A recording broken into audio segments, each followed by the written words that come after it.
Yeah,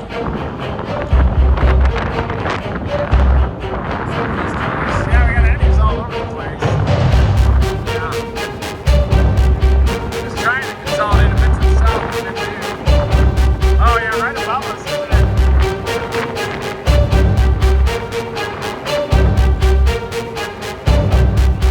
We have to go east and north.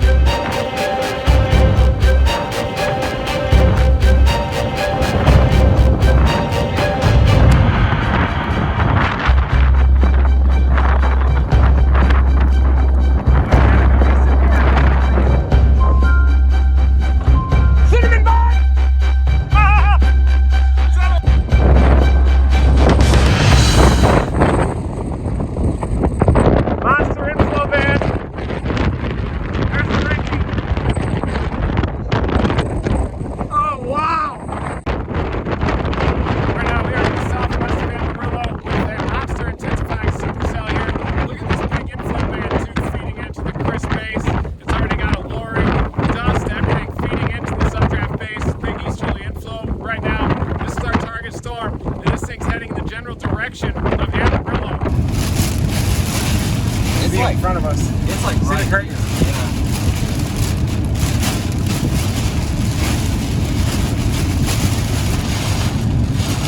Shooting wide, getting close. Parallel it from the south, coming in. Oh, look at the viewfinder over here. Like, yeah, let me see your phone, I'll video it. Crossing the road, guys, right now. Crossing the road. Right in front of us. Debris on the right, debris on the right. Oh, wow. Big debris, get debris, taking debris. Okay, stop it right here. Stop it right here. I got it. There's debris everywhere. Look at it right here. Blake, we're okay. Power line's down. Hang in there, Blake. We're south of it. We're south of it. Easterlies.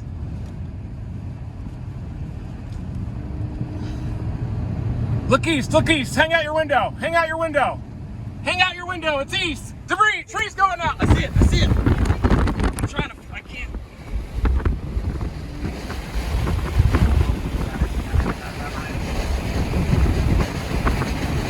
Oh, look at it right there. I got it. I got it. Debris, debris, debris. Okay, pull over right here so we can video it. I know. Let's video so we can watch it. Right here. Stop, Reed. Need to film north of the trees. Big video it out your window. I'm going north of the. Okay, get north. I'm going north of the trees. Right there.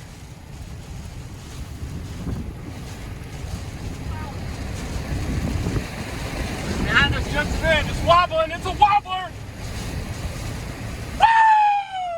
Woo! We were inside that thing. Okay, Nathan, stop. It's behind us. Stop. It is behind us, but we got to get to I-40 to get it again. Okay. It's like in front of us. It's like right here. Yeah.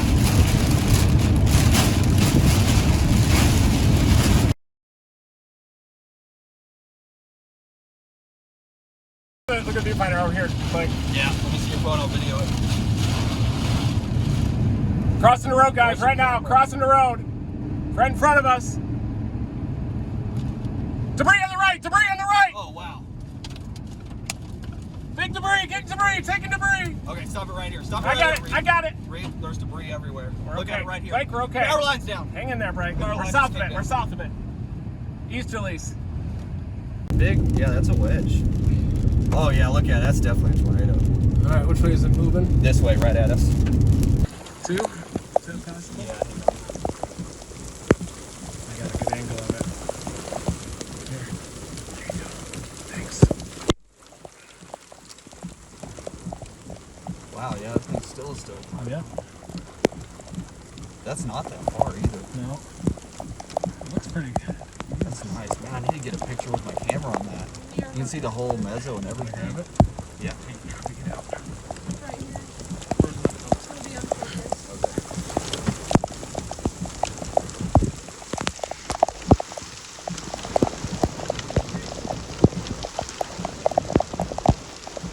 It's gone. Gone? No, it's still there.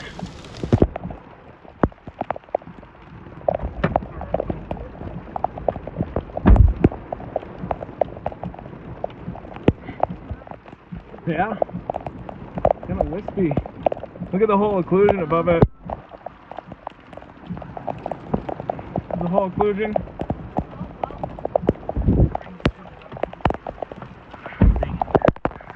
it now. Yeah. Shoot, I could give you this. I think it's gonna try and touch down again. Look at the motion on it. It was just, it's wispy as hell. Look at it get All right, it's gone. above. It's definitely starting to constrict and get shrinking. Yeah, there's a new mezzo, it looks like, though. Right there, see it on the right side? I think that's getting pretty difficult.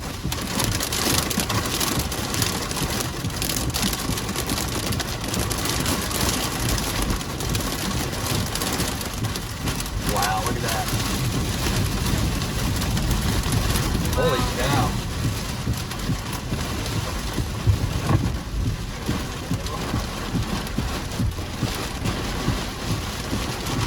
Oh, it's fogging up in here. Is it? Yeah. Right in front of us. Looks light. That's the gap in front of us. Oh yeah, it's right here in front of us. Right in front, like right in front of us.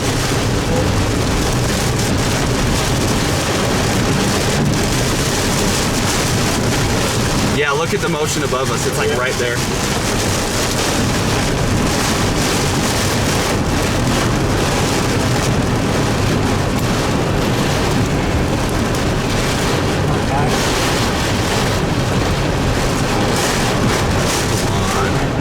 Dude, look at it right here.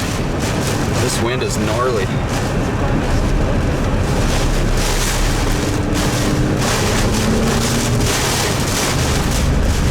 Here it is, Big Scud. Oh wow.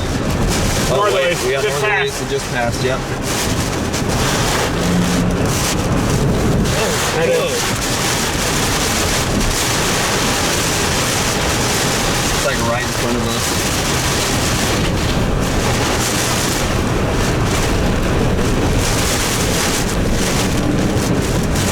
Oh yeah, it's like right in front of us. Smell it.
along the Kansas-Nebraska border, right in the action zone for landspout potential, and you can see this low top but vigorous convection here, very crisp updraft bases. This convection is lining up on a west to east boundary of enhanced surface vorticity or spin, so anytime you take one of these updrafts and it moves over that surface vorticity, it has the potential of shifting that horizontal spin into the vertical and developing into a weaker tornado or a landspout tornado, which is a vortex that is not necessarily associated with the mesocyclone, likely not to be damaging, but they can be quite beautiful as well. So I'm going to be working these convective bases here, these little miniature updrafts lining up one after another along this boundary. This is also a differential heating boundary here. Cooler temperatures off to the north. Down here to the south, temperatures are rising into the middle 50s.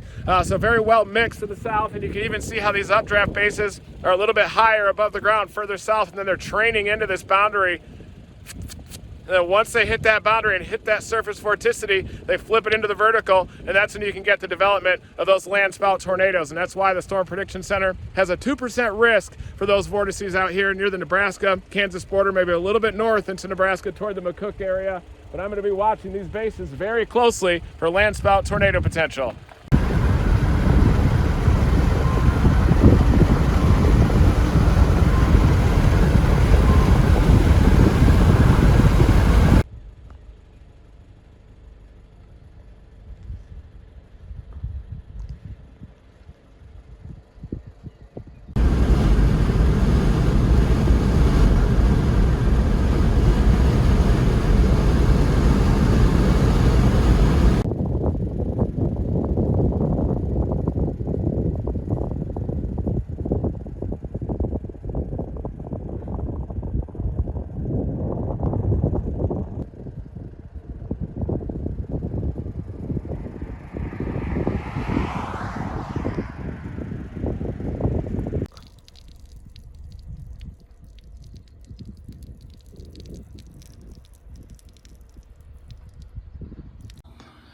Hi guys, so the first custom batch of dominated WX brackets arrived today.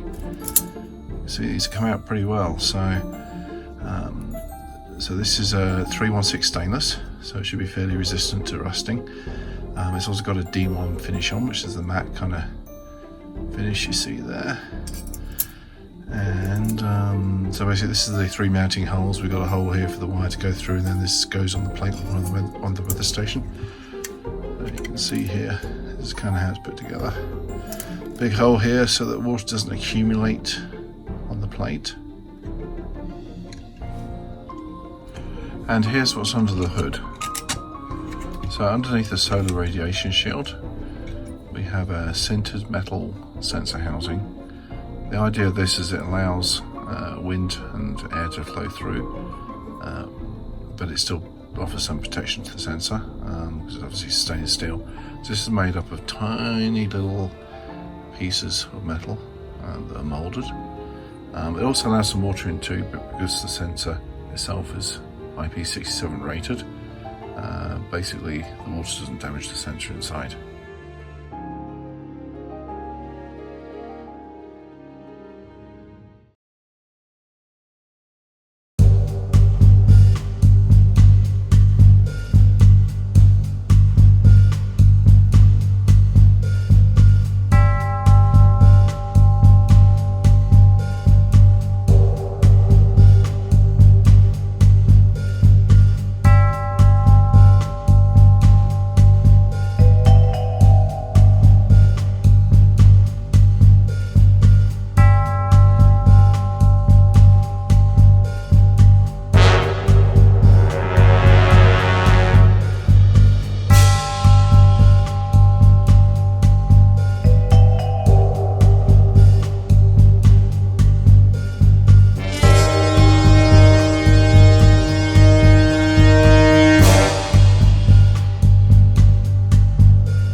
Gotta get east now.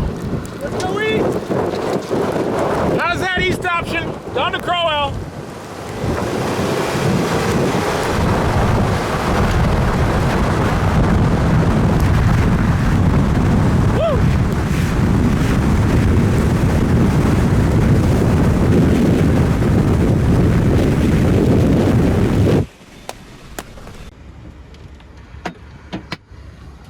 Tornado, touch it down to the east.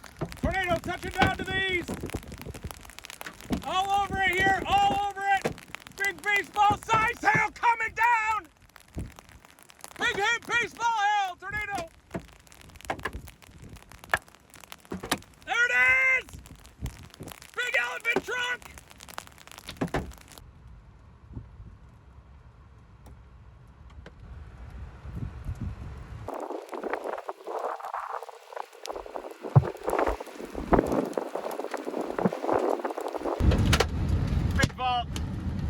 Big time vault, looks like dust, rain wrapping on the south side of this circulation. A little bit of a scud tag back behind it. We got baseballs coming down from the sky. Big vault, big time, big time. Tornado warning issued again. Could be on the back side of it, back side of it, back side of it. Touch it down. Back side, tornado, touch it down.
It's got a big chunky inflow band on it though now.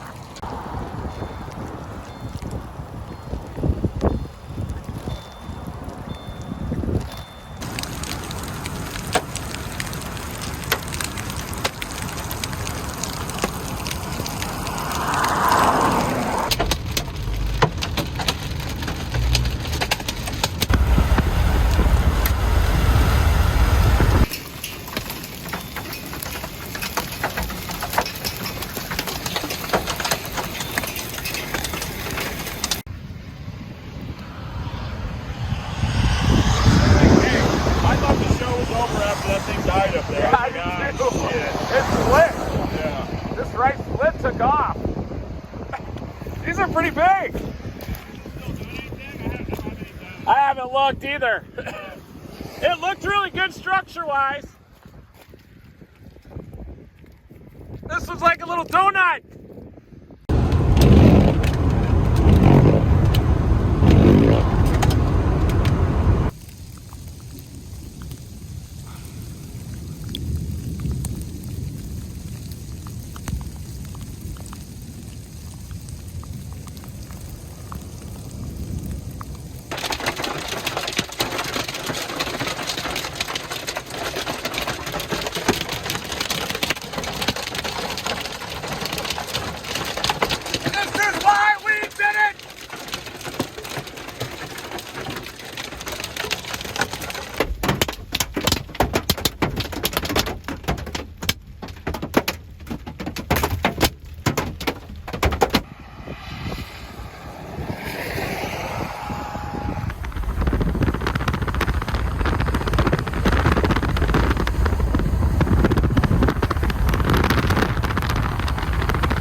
Bigger. It's bigger.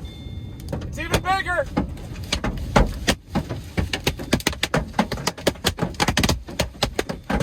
Wow. Wow. Wow. Whoa. We lost the back right. Back right window blown out. Here it comes.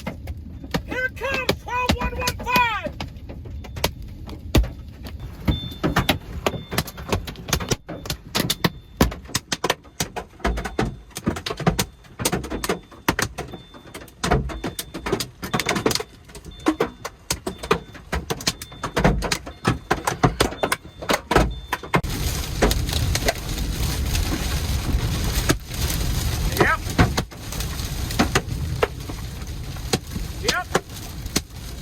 Yep, there it is. Yep. Yep. Whoa, we got glass inside the vehicle now. Woo.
onto Avon Avenue. Then turn left onto West Dallas Street.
Trying.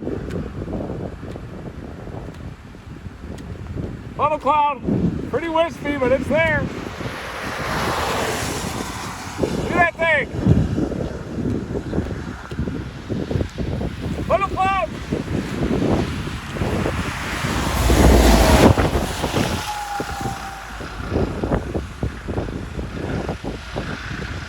Funnel cloud happening.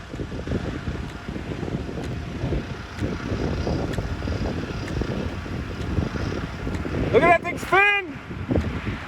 Call it in, folks, if you can. Please call it in for me.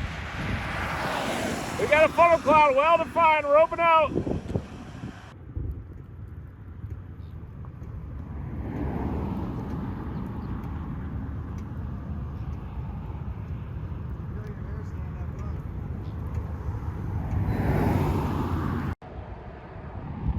I'm in Seymour, Texas, in the northwestern part of the state, with a slight risk for severe weather through the rest of today, including the risk of isolated supercells capable of producing a tornado or two. It's extremely moist in this environment out ahead of a dry line that's evolving over western Texas. To the west of that dry line, dew points drop into the 20s. To the east of it, including out here in Seymour, dew points rise into the mid and even upper 60s, and that's contributing to some pretty substantial instability that's building out here, especially just off to the south on satellite imagery across the Texas Hill Country. There are a couple of holes in the clouds up there, and that is allowing surface heating to take place, and for those CAPE or instability values to continue to build to the east of the dry line. And we do expect by the middle portion of the afternoon storms to develop, severe storms, and with very deep layer shear with some strong winds in the middle and upper part of the atmosphere. I do expect these storms to quickly organize into supercell storms. The main threat with these storms are going to be very large hail, also damaging straight line winds, hail potentially larger than baseball size with those dominant supercell storms, and that includes all the the way down to the Texas Hill Country, down toward the Del Rio area as well, Bracketville. Looks like that southern mode coming out of northern Mexico is going to happen during the late night hours tonight, about 10 or 11 p.m. Down there. It looks like a supercell could cross the Rio Grande into far southern Texas near the Del Rio or Bracketville areas, and that threat is going to continue tomorrow as well, down in deep South Texas and up here into northwestern Texas as well. But I do think that tornado threat this late afternoon and evening could spread into southwestern Oklahoma, and even during the overnight hours tonight, severe weather could impact the Oklahoma City metro and other locations up and down the I-35 corridor. But again, all hazards are possible. It doesn't look like a big-time outbreak of tornadoes in this area, but we do expect the development of isolated supercell storms, mainly producing very large hail. But there is a window for a tornado threat between about 6 p.m. and 9 p.m. tonight, right around sunset, because that's when that low-level shear begins to ramp up and those ingredients become especially supportive of tornadoes near this evening.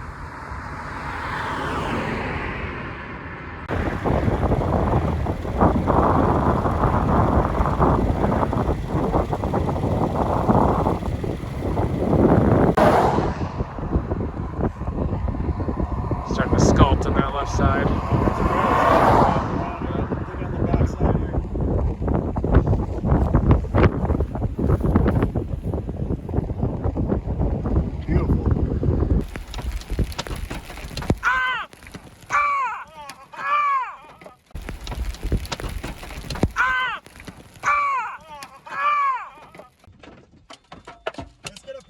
There it is! We're gonna catch the left edge, guys! Look out the left side! Left side. Look out the left side! We got baseballs, but... Debris coming down. Debris. There's debris. Yep, there it is! There. Big tornado! It's right here. It's a big one. Across right in front of us. Here? I can You see hear it. Yep, I can hear it. Look at it right There there. it is, right there. We got the right edge. Are you guys seeing this? We're getting inside of it. Holy shit. We're getting inside the tornado right now, right here. We are in the tornado. In the tornado. In the right tornado. here. We deployed the Power lines are subsonic. going down. Stop it right here. Stop right here. We gotta back up. We gotta back up. Back it up. Back it up. Hold the brake. Hold the fucking brake. We're gonna point into the wind. We're pointing.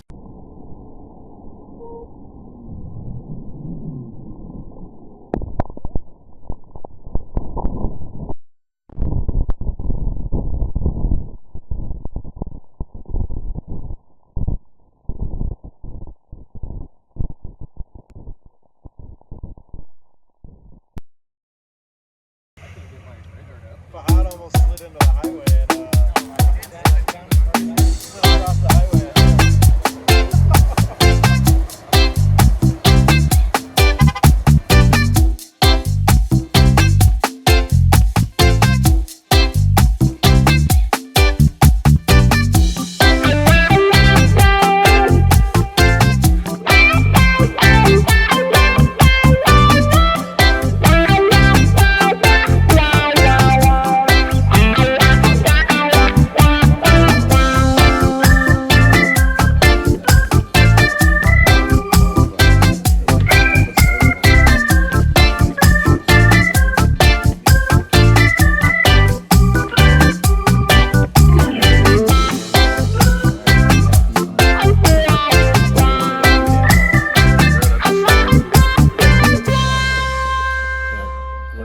I like the Cajun influence of this. I do like the meatloaf here as well. Great sauce. It's tangy, but yet at the same time it's kind of a mustard base.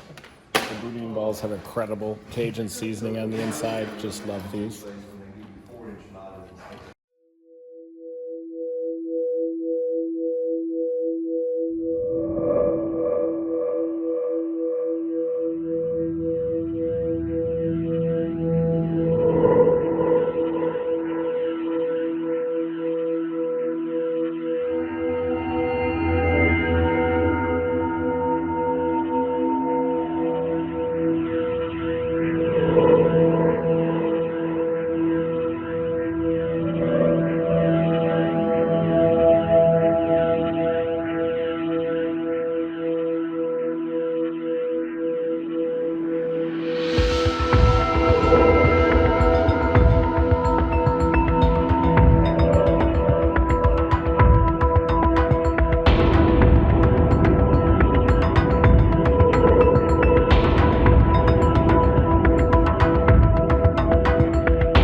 the south, possible development.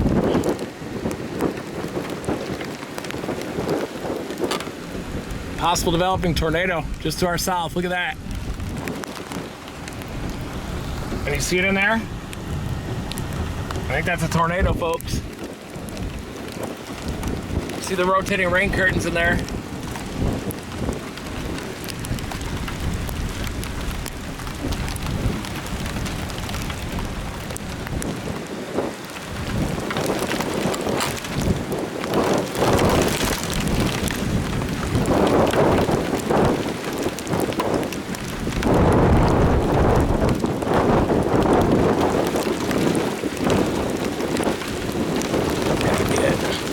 Easterlies up here. It's touching down, I think. We can survive that split.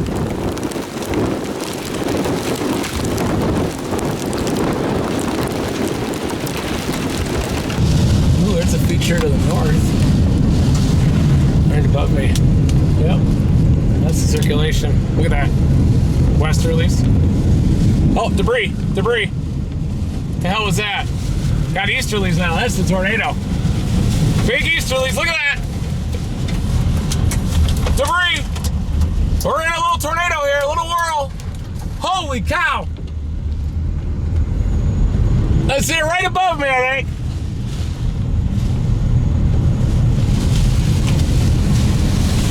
Yep. Big wind, folks! Big easterlies. This is the circulation right here.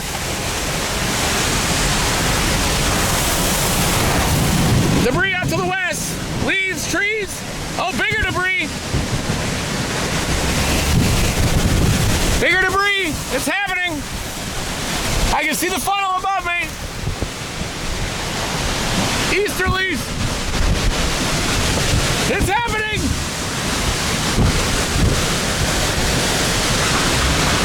I can hear debris.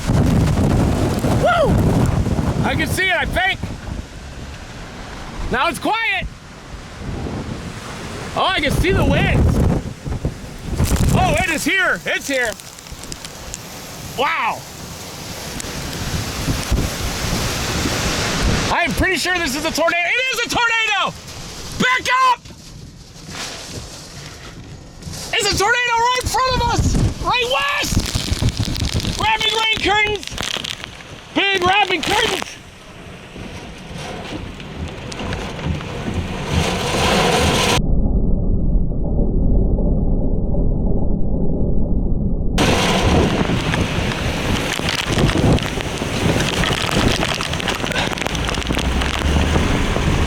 Something's going on here, folks. Something big.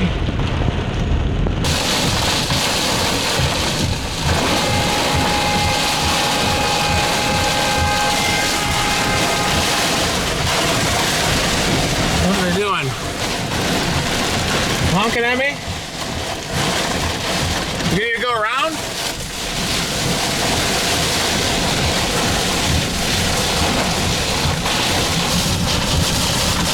Big easterlies.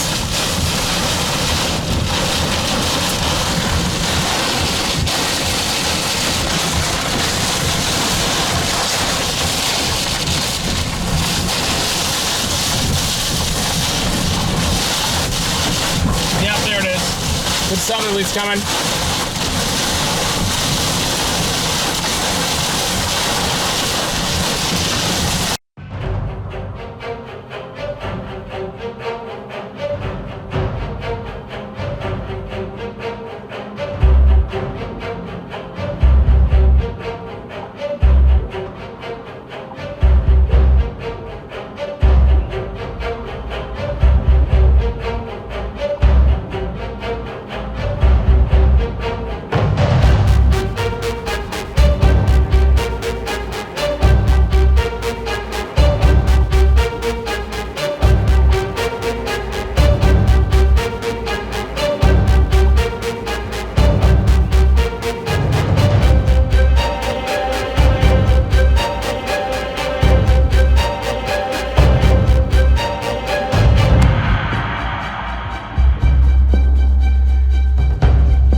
I'm just to the north of El Dorado, Arkansas, as a severe warning storm is approaching. This is a dangerous supercell storm with a monster hail core on it. It does have some mid-level rotation as well as it slides off to the east-southeast. It also has this very large shelf cloud that's extending off to the east. Basically a large rear flank downdraft that's whipping around the south side of this supercell and then surging out. The lightning frequency is also incredibly impressive with this storm. You can see the striations here along the shelf. Basically an elevated mesocyclone here as this surges off to the east-southeast. Right here at the surface winds are relatively calm. Just above the ground, we have westerly winds at about 30 knots, and that speed shear is enough to even have a small tornado threat with these storms. But this supercell has several storms right behind it that are creating some outflow and really pushing it along and also seeding it with that rain and hail. And that while that's causing this storm to accelerate, it is getting just a little bit outflow dominant. There's not that a roaring inflow flowing into this mesocyclone at my back, those warm, moist winds that are flowing into supercell storms that often produce tornadoes. But there is still plenty of bulk shear for a supercell storm and a rotating updraft producing gorilla hail. And this storm is going to pass just to the north of El Dorado, Arkansas, and it is moving off to the east-southeast. There you can see even some little eddies here along this gust front, but a dangerous storm nonetheless, capable of causing pretty substantial hail damage as it slides off to the east-southeast through southern Arkansas.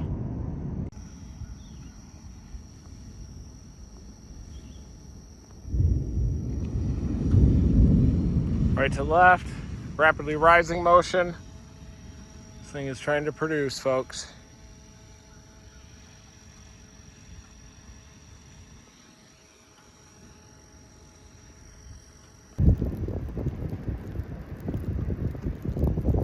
Big hail coming, folks. Big hail coming. Ooh!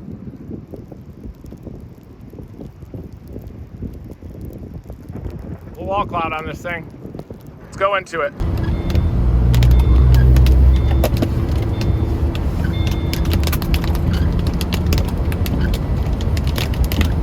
That's a big hail. Big hail coming. Look on the right side. Here it comes. Big milky sky on the right.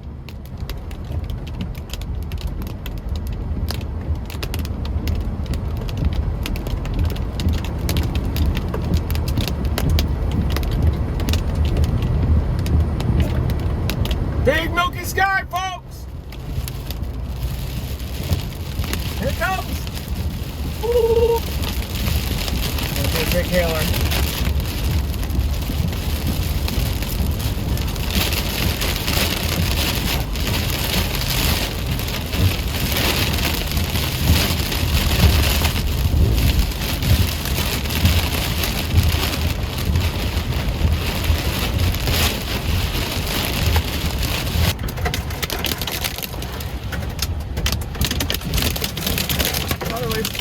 Wind shifting, big wind shifts.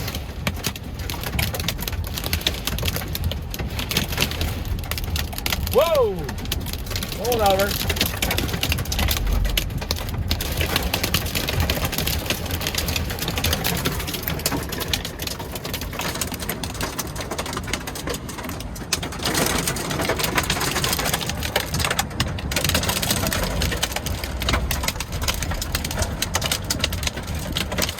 Whoa, big winds.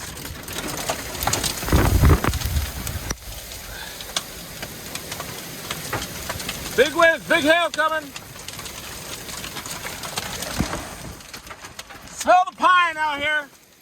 You can smell the pine. Here it comes. Pine trees must be coming down.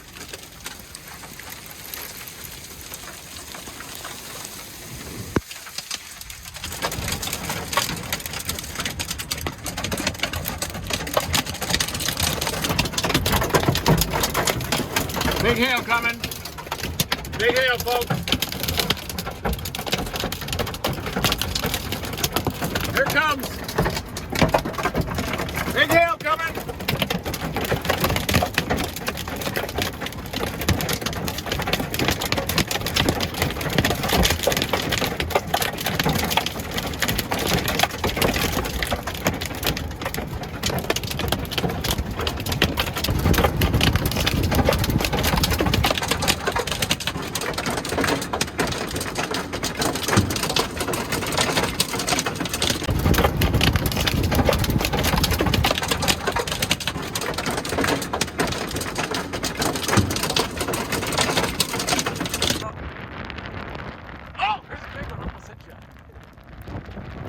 Guys, look at this. Look up at the tornado. That's the cinnamon bun. That's how it happens right there.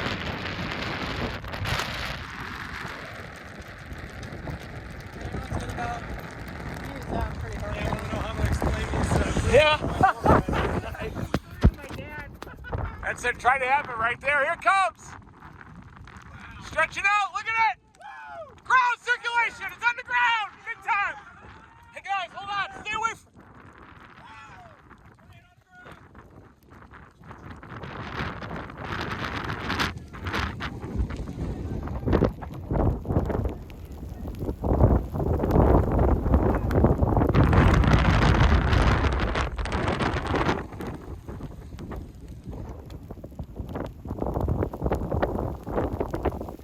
Tornado on the ground, big time tornado.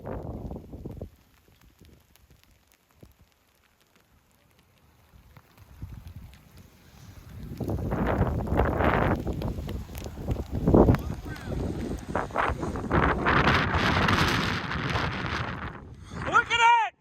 It's beautiful!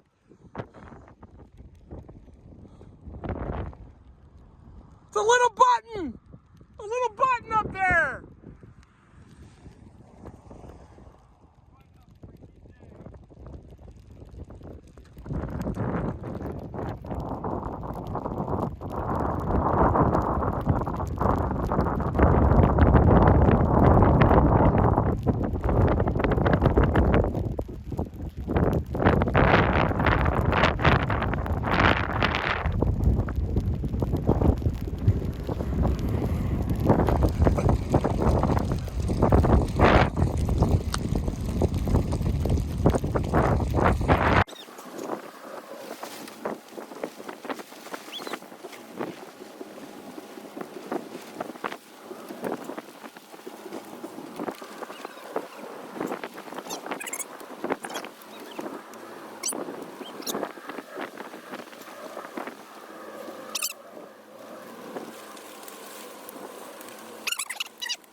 That's it.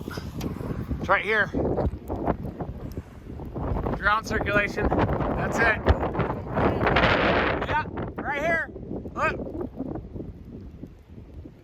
Maybe right up there. Occlusion right above us. It's happening. I think there could be a ground circulation up there.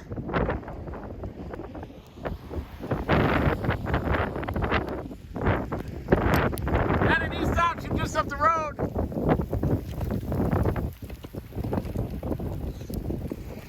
Cinnamon bun!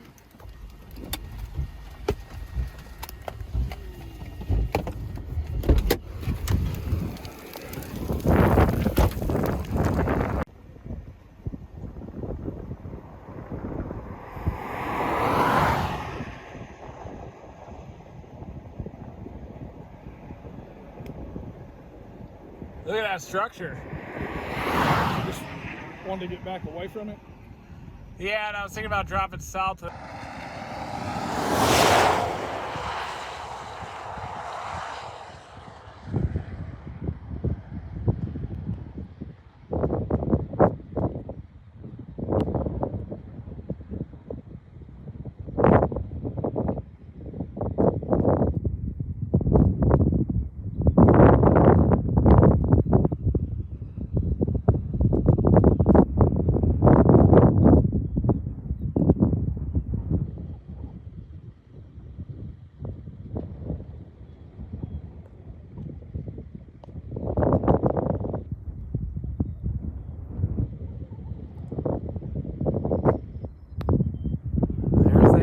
Hail shaft, rainbow there, clear slot punching in, beautiful mesocyclone all the way up, back chute anvil, lowering right there in the front, and a clear slot trying to punch in there. Might be able to tighten up this fin on the north side and could lead to a tornado down the road, but we're about to punch into that hail.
little tilt. With the tractor to take the dirt into the inflow notch. Right.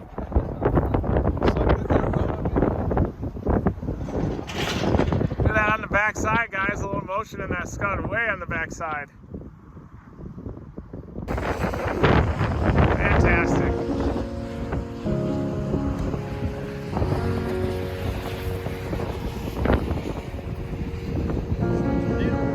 They did?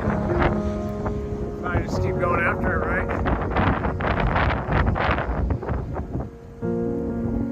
Not gonna chase itself.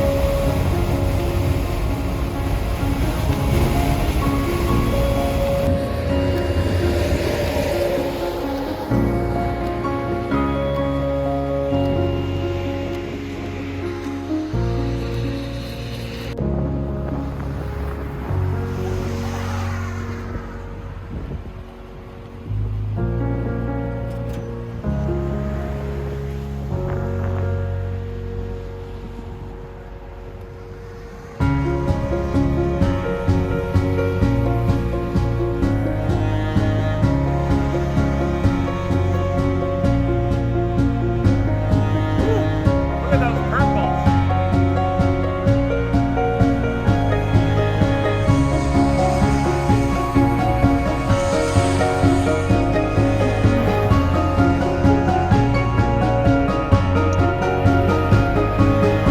Man, it's getting more brightness there.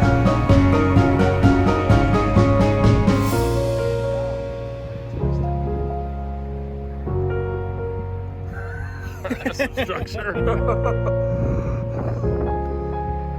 Wow, that's fantastic.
There you go. Because we take this, people don't realize we You remember me and Tara, don't like you? if we don't get like a tornado, it's like kind of eats off by board. It's like sometimes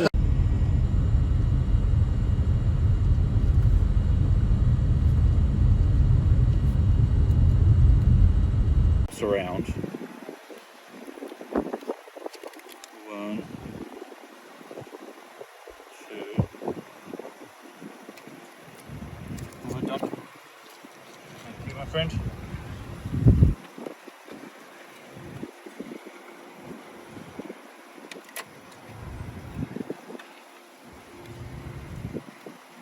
Sponsored by Flex Seal.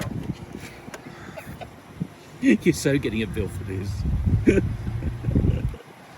Actually, that's going to work. Now, I will make a note here. This is not approved by any vehicle manufacturer. But it will actually work. Seriously, dude, replace the whole module. Don't need to now. Actually, I was going to say, this is... That's great. This is going to hold. Gorilla tape fixes everything. Thank you. Sure. Man of many moons.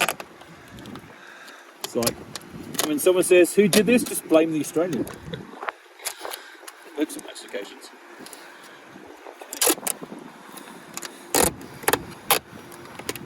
Actually, you know what? This is actually great. This is actually going to hold. Thanks, Daniel. Yeah, sure. It's my pleasure. It's what we do.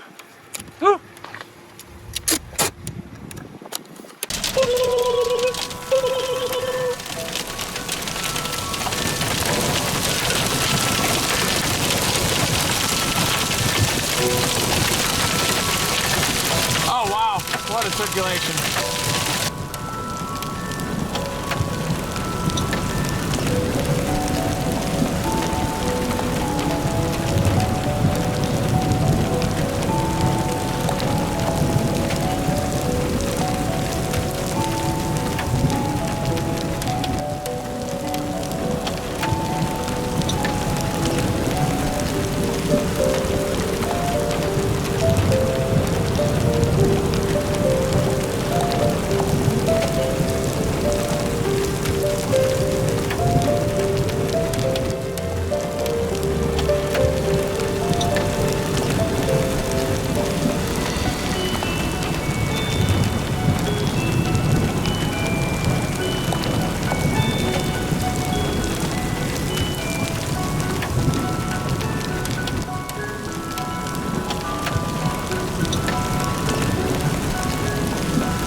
More of a shelf than a tornado cyclone at this point.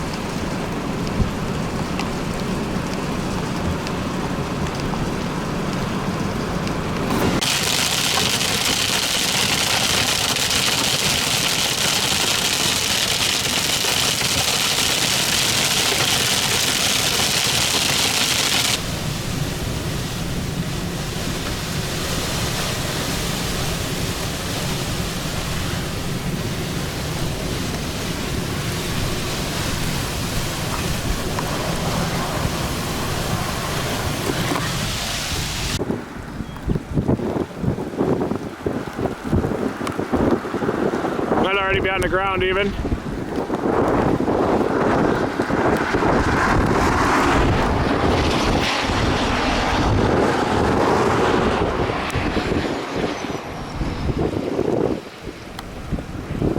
About to happen, folks.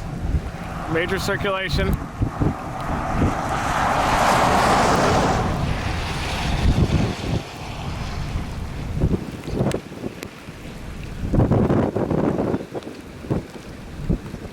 It's on the ground, circulation on the ground.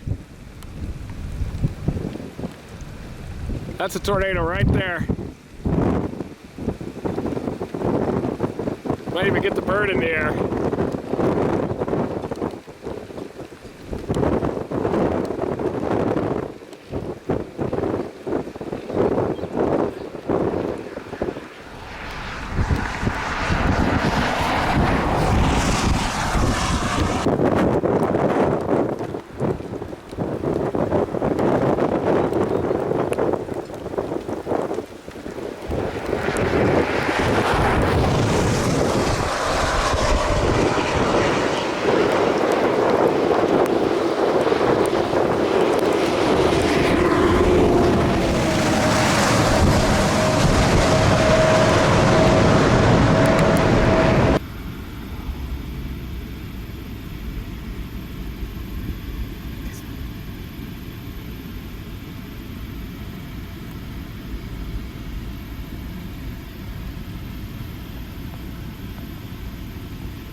This is extreme meteorologist Reed Timmer near Sterling, Colorado, with a pretty substantial tornado threat happening later on today, with a couple of intense supercells expected to evolve across far northeastern Colorado into the Nebraska Panhandle. The Storm Prediction Center has a 5% tornado risk out here with a slight risk in place, and I do expect very large destructive hail also with these supercell storms that are able to evolve. And I'm watching just to the south of Sterling.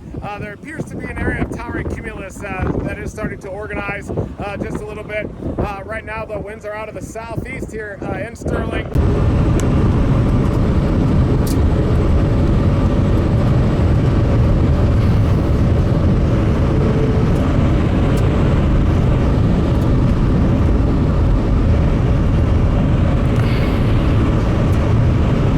Big circulation.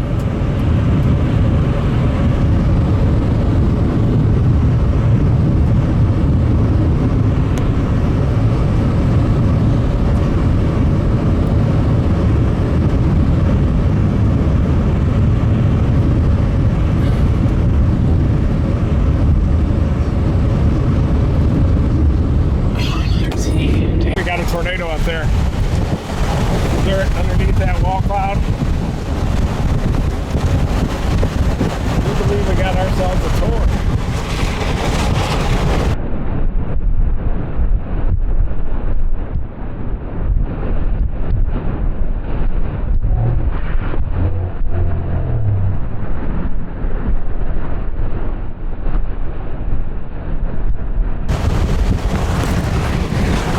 Tornado.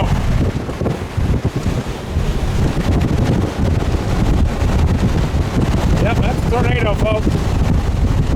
White tornado, white funnel up there. Tornado. Tornado happening.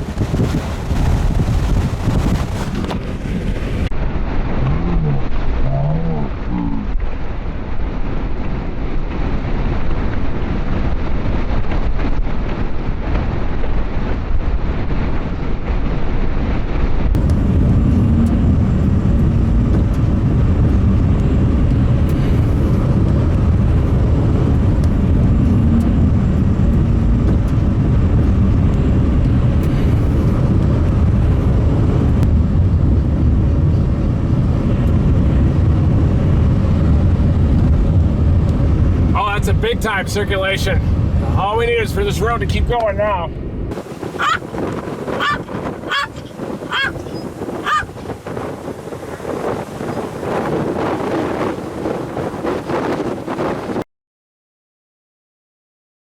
potential tornado coming down back there.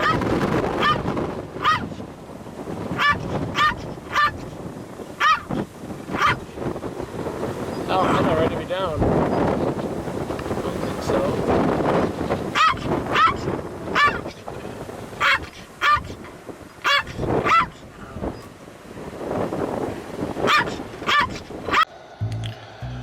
Hi guys, so here's some testing of the ultrasonic anemometer. Just doing on the bench at the moment, so this is what it looks like. The transducers are in there, just mounting on a pole, electronics and battery in there. At the moment this is kind of large, so it's going to shrink down probably to about that size once I put the electronics on the custom board. So I'm just going to line this, so there's a little notch here that indicates north, so I'm just going to line this up with north to make it a bit easier. Got it on a turntable here. Okay, so first thing we're going to do is we're going to make sure there's no wind, so I'm just going to wrap it up. There you go, as you can see, it reads approximately 0. So the wind speed's just there, and the direction is just about there. And then you've got the virtual temperature underneath that. Okay, just going to line it up again. Okay, so we've got a wind source here, so laminar wind speed. So I'm pointing that at the ultrasonic anemometer here. I've got north 360, west 270, south 180, okay? So at the moment you can see it's approximately 3 degrees, which is north. So as you can see, it's pretty, when I take my hands off, obviously there's a bit of a turbulence being generated as well, but it's pretty static as far as direction and speed is concerned. Okay, so we're now going to start rotating this guy. So there you go. So we're going to rotate it to east. There you go, 90 degrees. So do it on 90.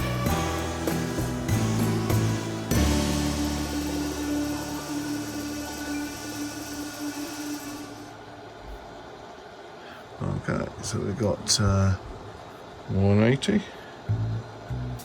south,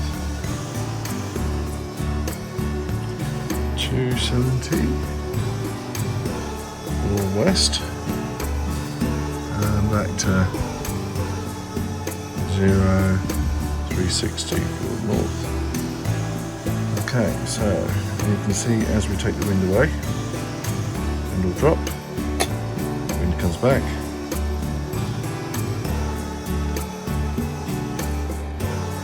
Winding closer, it goes up, further away, goes down. Okay, now watch this virtual temperature just here. So I'm just going to give it a blast of air, cold air, and so this is cold in the can. Okay, see if I can get in the chamber. Okay, you see the temperature drops down there. There you go. There you go, minus 61. Just go off the scale. Try again.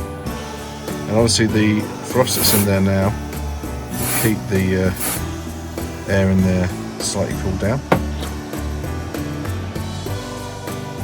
That's it.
this tornado touching down.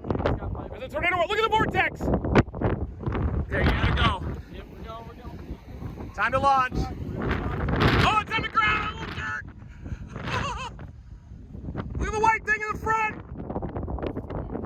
Oh, look at it. Touchdown. Go, Alex. You gotta go. You gotta go now. There it is, there it is. Now's the time. Hurry, hurry, hurry. Come on, wait up in it. Come on, DJ. Don't film me now. Don't film me now.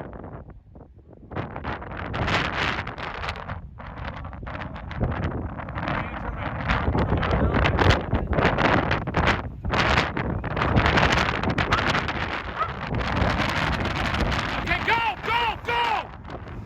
Take off now. Please. Here it goes. He's going in. Yes. It's cutting back left. See it? It's moving left, moving right.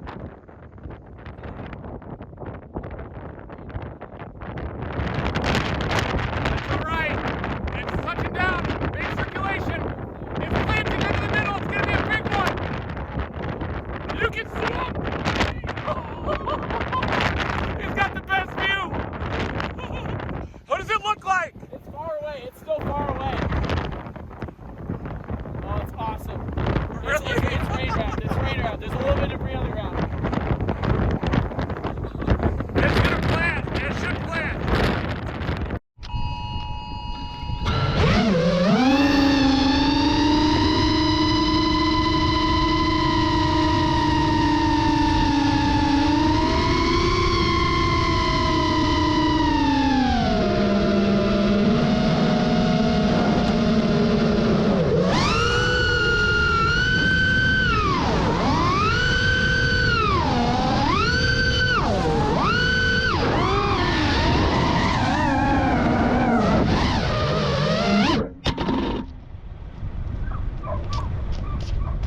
Moving left, moving right.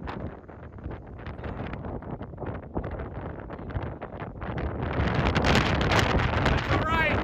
It's touching down. Big circulation. It's planting into the middle. It's going to be a big one. You can see it. He's got the best view. What does it look like? It's far away. It's still far away. Oh, it's awesome. It's rain wrapped. It's rain wrapped. There's a little bit of debris on the ground. It's big time right now. Big time circulation. Yeah, we can, but I would get it in the air now. We got the tornado. And it's moving west of us. It's going to move a little west. He's back. He's back. Okay, cut around the north side if you can. I bet you can see it. I bet it looks amazing.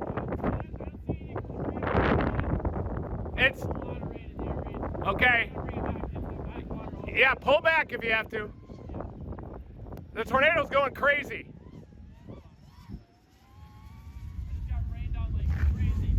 We did it though!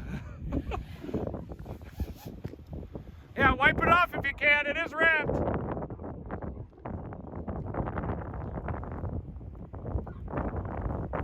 don't know how well the waterproofing worked on the other one. That might have been it.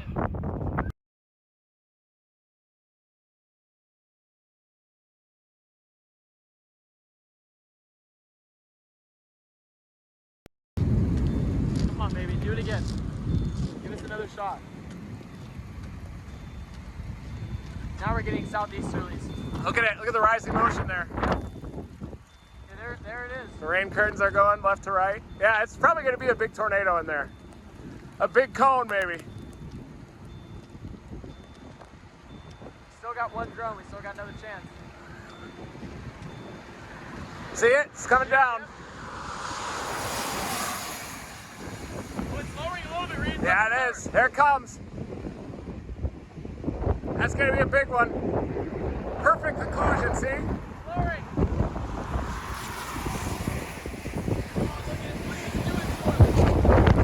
There's the RFT again. That's the one I want to launch in. It's going to touch. Here it comes. RFT,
Okay. So we got it.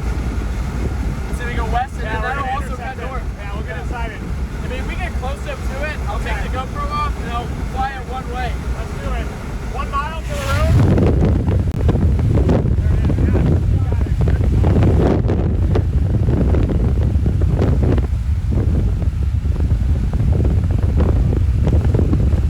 Think it's gonna do it? Yeah, it's going to be a big tornado. Giant cone. It's got to go a little bit north. The whole thing's going to plane into a stovepipe.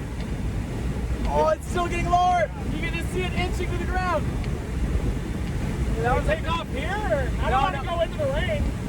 We don't want to get into the rain either. Just track with it for now. It's still far because away. we might, these hills might get it. Yeah. It's going to be a beautiful cone here. Can you go after that or at all? Or is that too It's far a little away? far. It's a one-way trip right now if I go after it. I don't want to lose visual of the tornado when we go north. Yeah. And it's big right above us!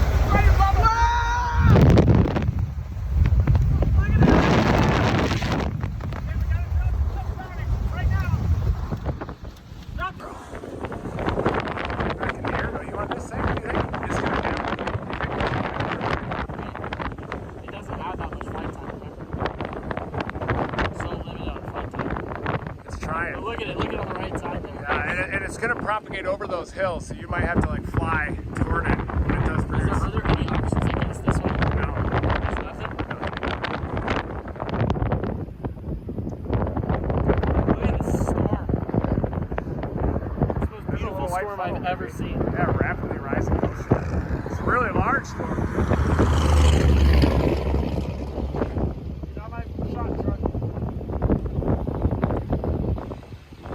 Well, ideally, this thing gets a little bit closer and then produces.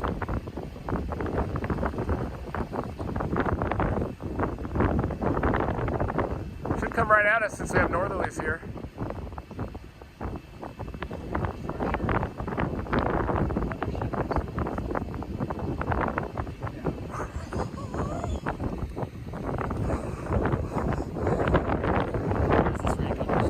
In terms of storm structure, it's top tier.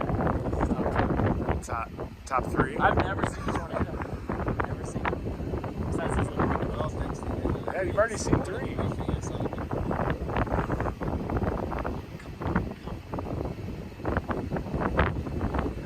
really wants to right there. Wants to. Needs to maybe even wrap that rain around it, or sure it's spinning good.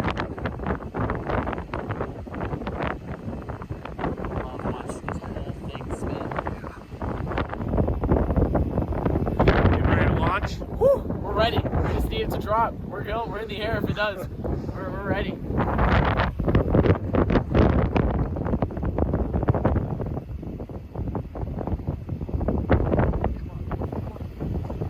See, that right side is kind of more of an inflow feature. We need that rain to wrap around the occlusion to happen. Oh, look at this. Stack full. Oh, God. Yeah, look at that hail shaft. It's got a huge cut.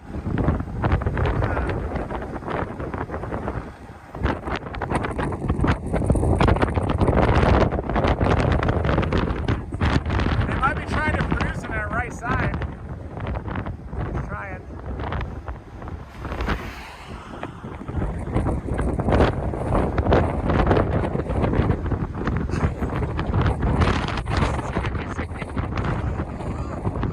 This keeps getting better.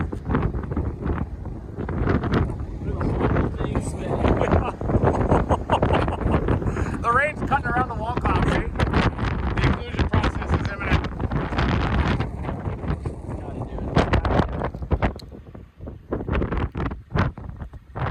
It's lowered a lot too. It has.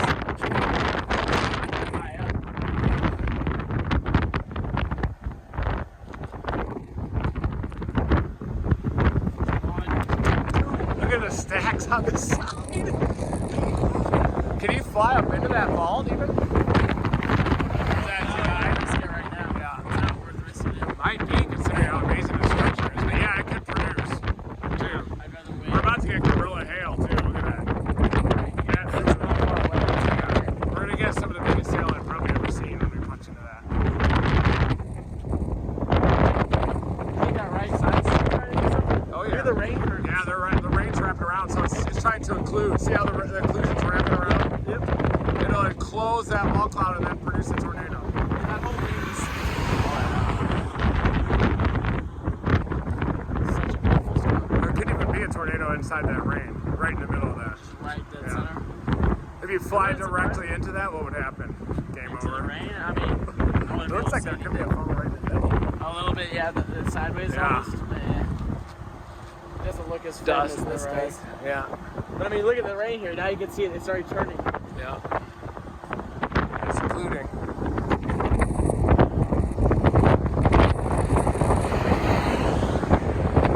It did turn right though, because it's coming out. Yeah. It was turning out. It's turning right. Peeled off. Right I think it's going to produce on that right side.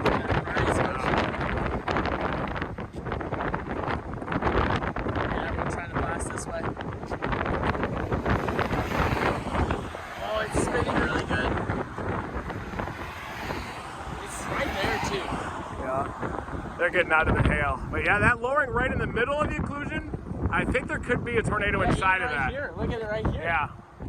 That's the circulation, and I think it's trying to put down a big one right in the middle. That's a big one. Yeah. Holy cow.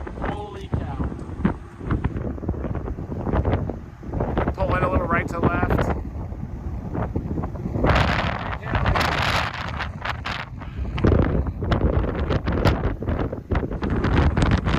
Stack plates above. Right here. Yeah, it is. It might put down a wedge. See the left to right motion on the Oh, front yeah, I see side? Oh, what's that right in the middle? Look in the middle. It might be on the ground. That's a tornado right in the middle, I think. See that white coloring? All right, it might be time to get the bird up. What's that white coloring? That's either hail, rain I curtains? think it's hail or rain. That looks like It's dust. right here though. It's right here, Reed. Yeah. Look at the right.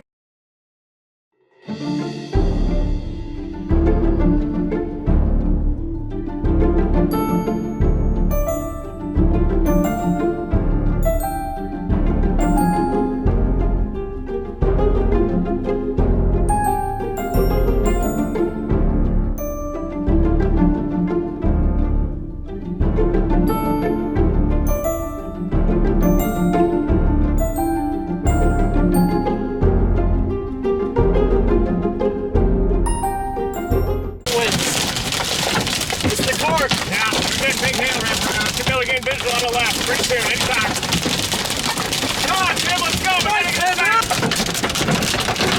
To be able to see it. Oh, there's the rain curtains. Left to right, left to right, left to right motion. Yep. Probably the remnants of the tornado right there. Big left to right. Probably it. It's probably here, right here. Look at the winds now. The winds shifting.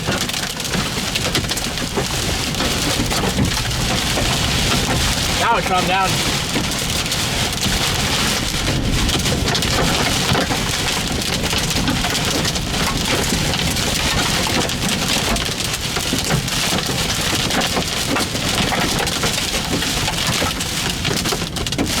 Big left to right. So it's getting up to your right.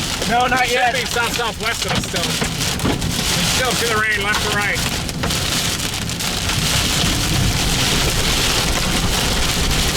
Light, pop through the rain here any second. I'll slow down just so we don't get lofted. There, funnel right ahead! Right in front of us! Tornado! There it is! There it is! It's on the ground, Reed! It's on the ground!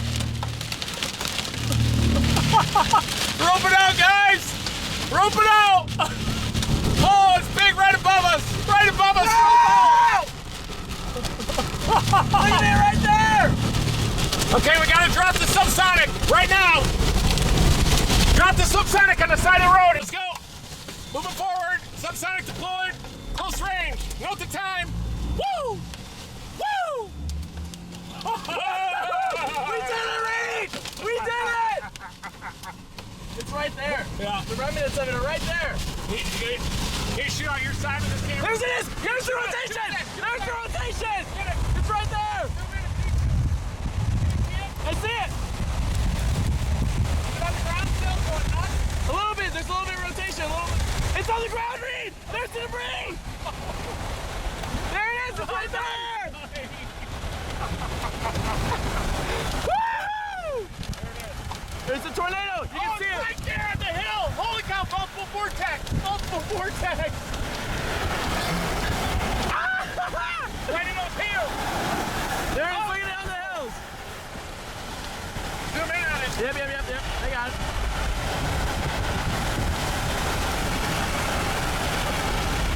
it is. They crossed the road. You're just behind it, really. The tip. Oh, debris in the air. There's debris. Yep. Oh, it hit the house, baby. See any damage? Nope. Oh, now here we go. Here, I'll point at it.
This is extreme meteorologist Reed Timmer live from Sasha and Critter's office here. This is where they fabricate vehicles. This is where the Dominator 4 was waterproof before last hurricane season. And now we're here with the Flex Tape Max. We're here with Flex Glue and Flex Shot. All these products here to fix all the damage. Now we're adhering the bumper with Flex Tape to keep that attached. Even in winds 150 to 200 miles an hour, it can handle those types of winds and big time elements, driving rain as well, even hail. And now we're waterproofing the roof. We've got Flex Tape Max on the roof as well as some Flex Shot. And now we're adhering Flex Tape Max to keep that bumper attached as we are intercepting the most dangerous storms on the planet. Here we go, waterproofing exercise, Dominator 4 with Flex Seal products, Flex Shot, Flex Tape Max as well. Here's Sasha and Critter dominating the waterproofing process right now. Oh, that looks great.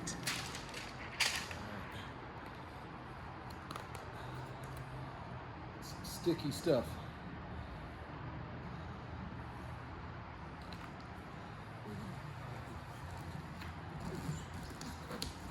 What do you guys think about that tape? Yeah, if this leaks, I don't think it ever will. Yeah, it's some sticky, thick.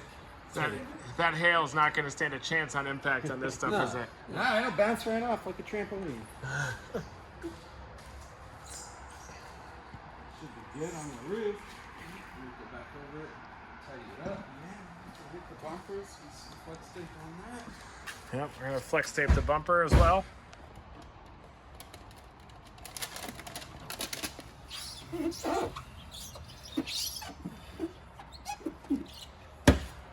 Never stop flexing, right? Never stop flexing. That's not going anywhere.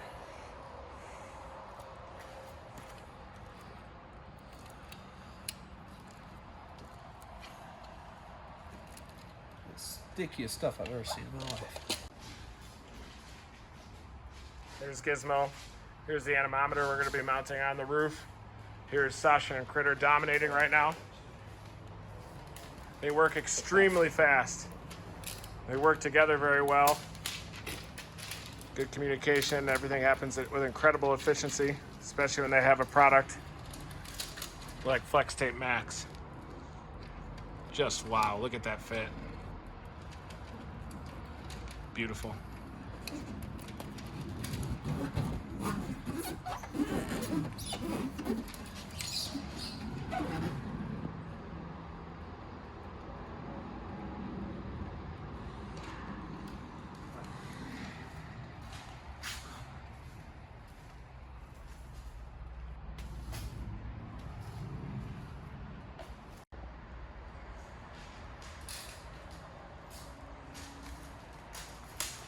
Stuff's pretty impressive. Oh, yeah. This is extreme meteorologist Reed Timmer just north of Hemingford in the Nebraska Panhandle, south of Crawford, and we've got hail in excess of 2 inches in diameter here right now, falling out of the sky. It was a pretty brief little core here, but you can see the updraft right above me. A quick dump of these large hailstones. Took a couple of shots into the windshield here. Looks like it's off to the east, the main core right now. But this is the main threat today. Large hailstones just like this. And if you're driving down the road and these start falling out of the sky, be sure to pull over, let them fall down, because your vehicle speed when you're driving into hail like this only increases the vehicle relative speed and can lead to more destruction to your vehicle. And then it's going to start looking like mine. Never stop chasing.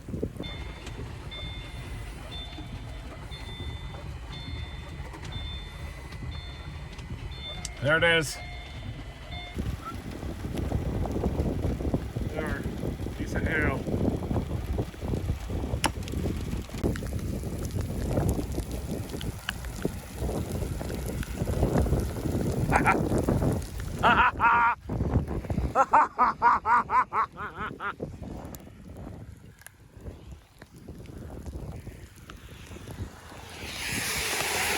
These are some big ones.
There it is, button funnel, trying to descend.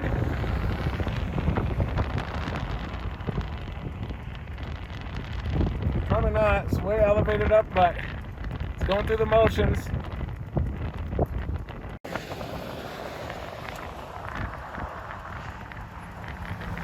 Not on the tornado warned one.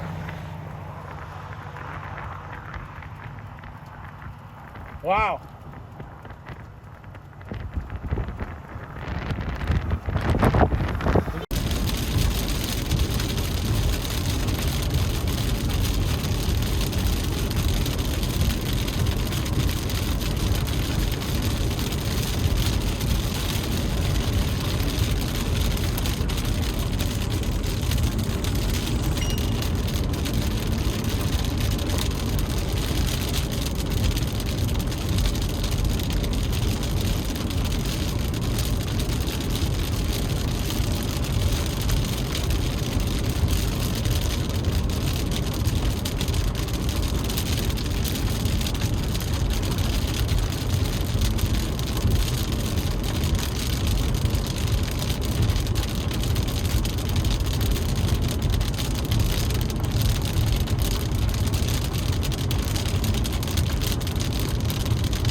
Another windshield crack on the right.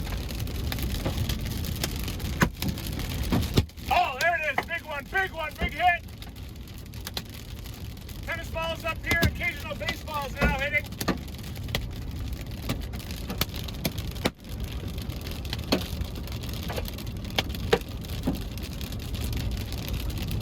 But now you're missing so far, but these are huge, everybody. Time to put on the goggles.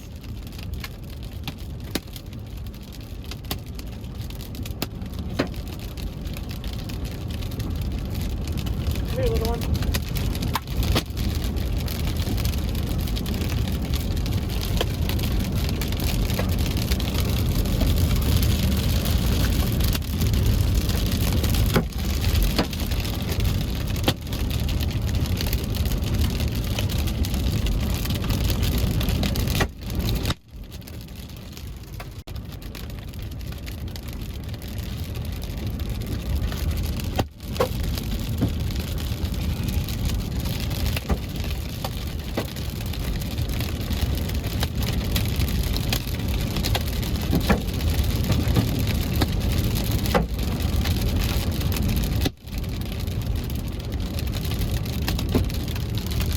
Big hit right there. Coming into Hemingford. Hemingford's getting hit by tennis balls right now.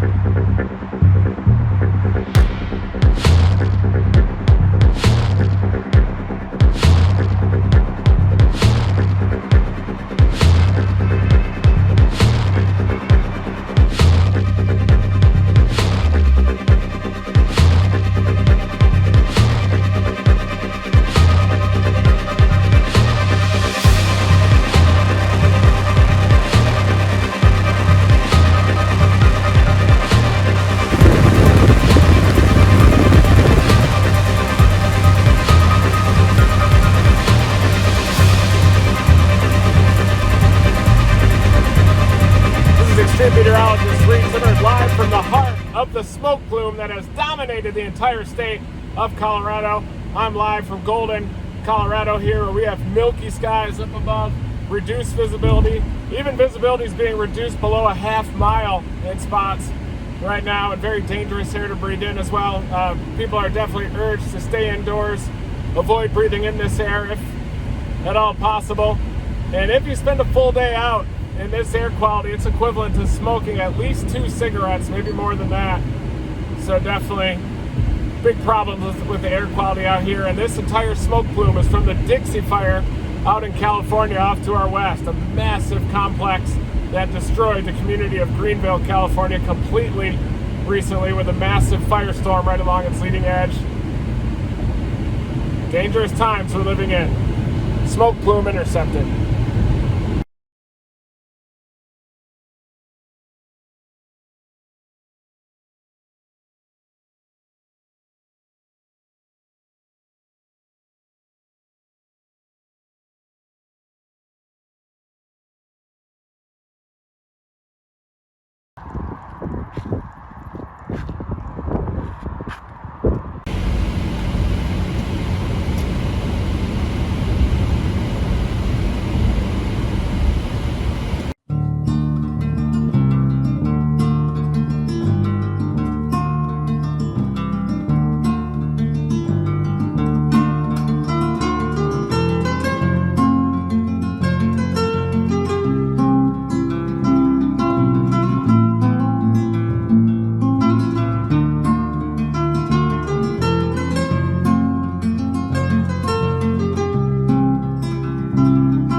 I think I can catch it again.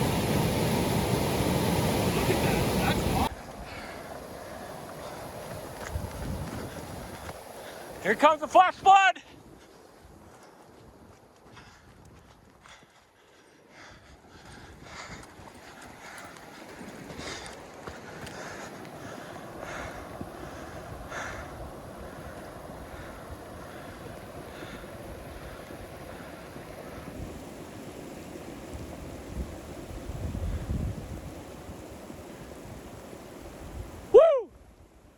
Got sticks. There it goes.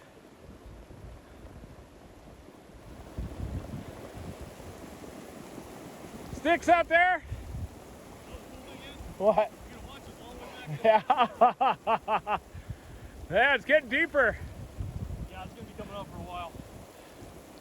That's a big dude. That's an instant river. Like. Yeah, it is. That's amazing. That was awesome. Wow. We got to get it when it gets to the bridge now. Good luck. The front? No way. You think I can get there? I mean, if you running? If you have that kind of stamina, go for it. I'll see you there. Okay.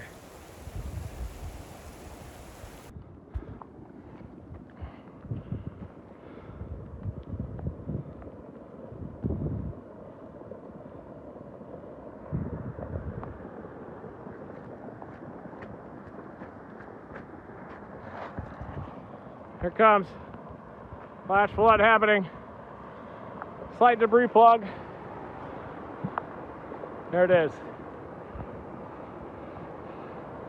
Yep.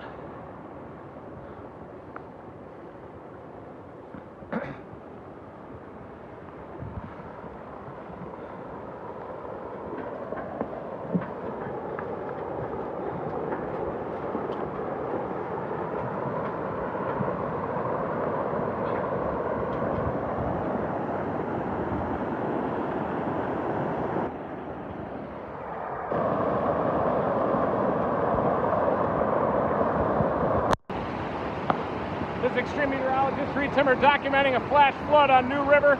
This thing has been going for a long time today, caused by water well in excess, rainfall in excess of 4 inches over a couple of hour period. You can see debris now coming down New River here. Close range flood This is definitely a deadly flood if this were to take you away here. Flash flood warnings continue. Start to see a little side lobe here catching me.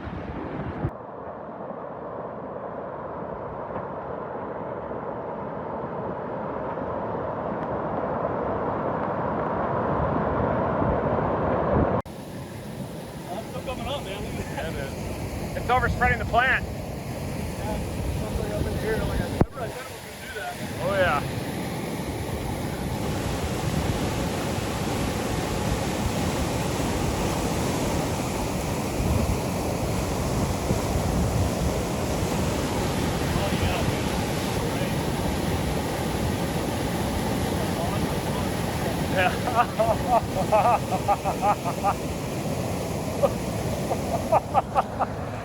This is what it's all about, man.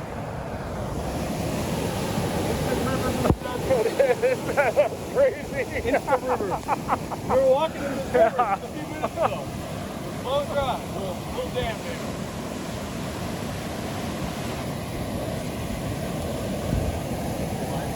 No, just shoot for a boat. That's a big old scorpion.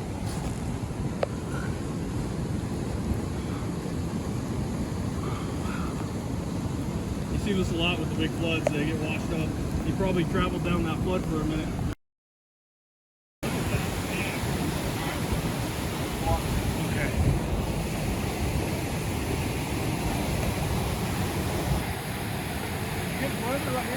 Yeah. Yeah. Got some video of it. Yeah.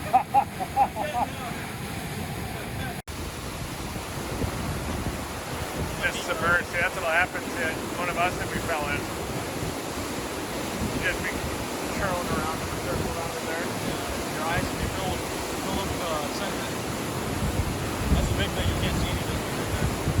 You get that shit in your eyes and you can't really. So much sediment. Does that ever happen to you? We used to swim up here. Not one this big. Yeah, It looks like around that corner that's the biggest thing. it's still kind of cloudy. Big over here. It's not falling in. I'm here along the New River with the flash flood guru, David Rankin. He got us a big one this time. Estimates maybe even up to 2,000 cubic feet per second or maybe more, but you can definitely see just how deadly these floodwaters are. It's starting to erode the bank a little bit, so I'm going to continue to step back from this flood. But he intercepted this a little bit further up where the terrain is steeper, and it even had more flow velocity. It even split around this plant here. And you can see a lot of power water on display here. Monsoon season 2021. It is definitely off to the races, well off to the races here. At least a couple more days of very active conditions with this monsoonal surge. A lot of rain happening, a lot of flooding, including life-threatening floods like this one heading down the New River just north of Phoenix.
There it goes.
There it is.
There it is, we got it.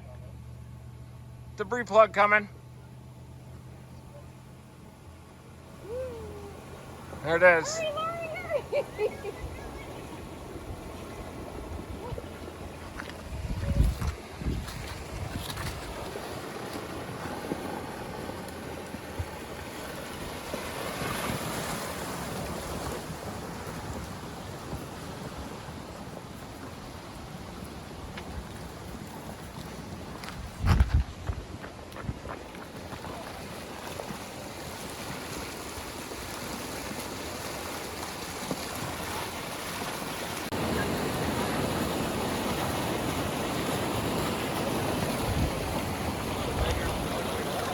great.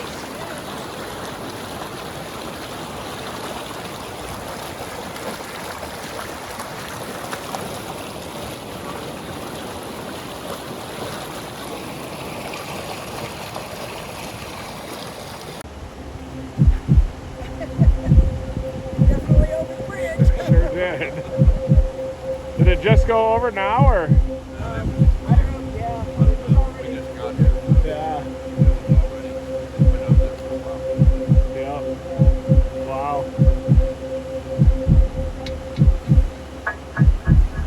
Nothing more dramatic than my son canyon. Yeah. Oh, yeah. Sure never made it. Yeah. Crazy.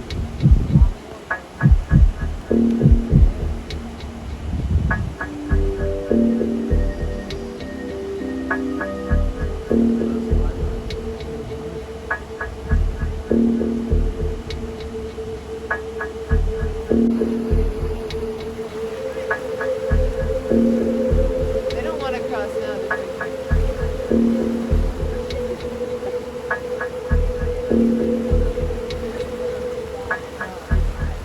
You see Jaquel go through? Yeah! Literally, that's literally like, okay, I'm like, okay, Jaquel's driving through. Yeah, it's good time.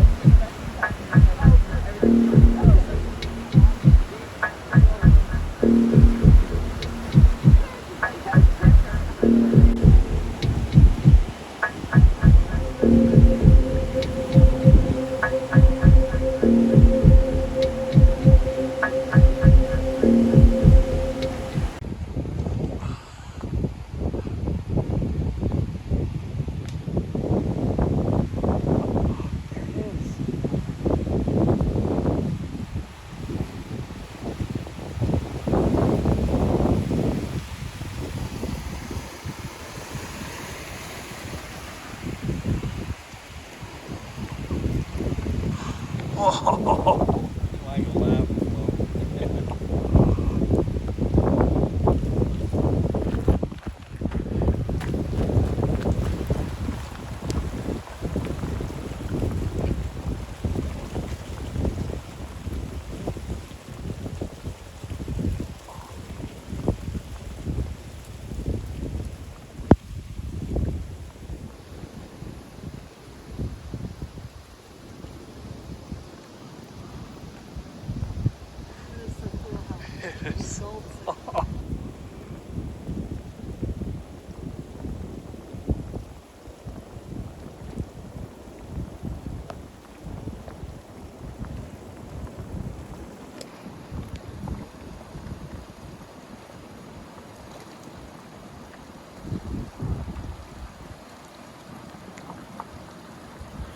You guys are awesome. Thank you. Of course. Flash flood chasing veterans right here, folks. Yeah, it's a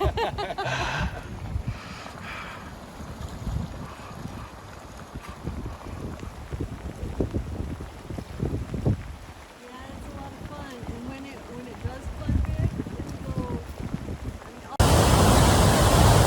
I'm just west of Escalante, Utah, and right now this is all flowing into the Escalante River. Big time flash flood happening. We had about 3 inches of rain, maybe more than that, in the hills just to the west. And this is the Grand Staircase of Utah up here. So this upslope flow, this moist and southerly winds get forced up the terrain, gradual upglide, and that causes them to squeeze out all of this moisture and drop it in terms of copious amounts of rainfall with life-threatening flash flood potential. And all of this is flowing down toward Escalante. Debris, large sticks and everything getting carried by these floodwaters. And it is time to get the Dominator drone in the air to intercept the debris plug of this flash flood.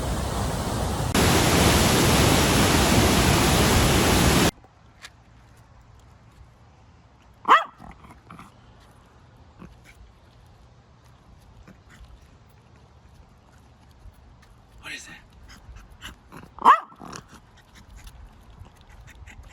What is that?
Knocking down all the trees. Here it comes.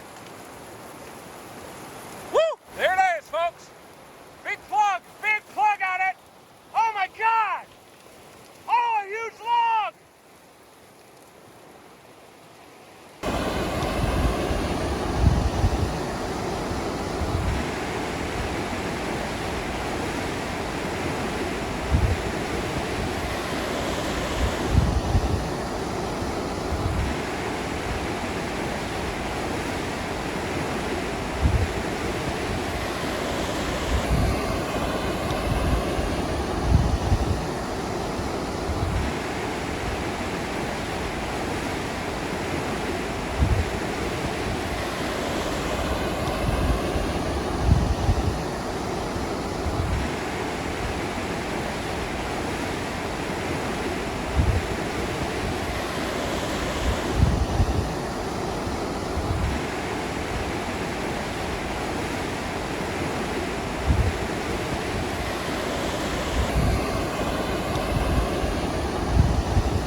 closer to the edge.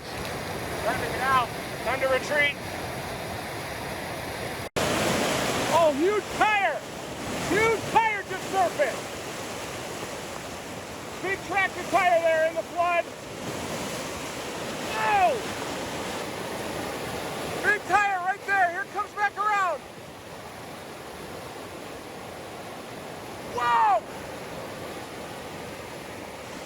Big debris flow here off the Pine Gulch fire burn scar, north of Grand Junction. Big flash flood. Getting bigger.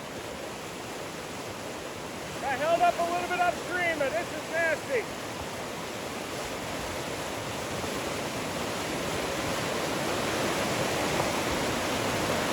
Wow!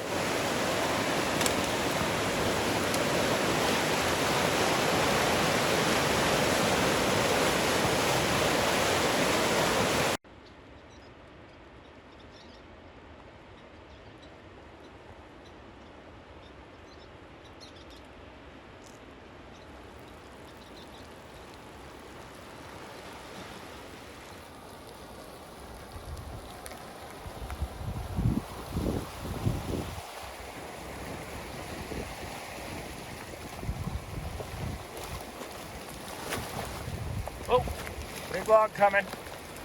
Big log. Oh, there it is, side lobe. Whoa. Big time debris flow here off the Pine Gulch fire burn scar. Got held up a little bit upstream. It's only gonna get bigger. Big logs, here it comes.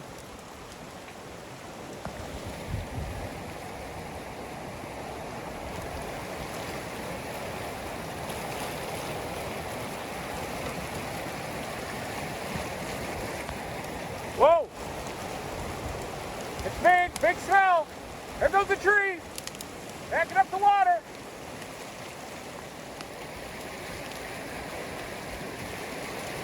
Wow! Whoa! Big logs up in there.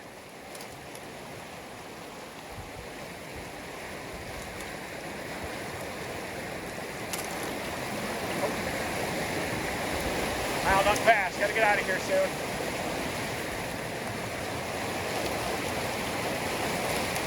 Dangerous flash flood here. Debris flow off the Pine Gulch. Burn scar getting bigger.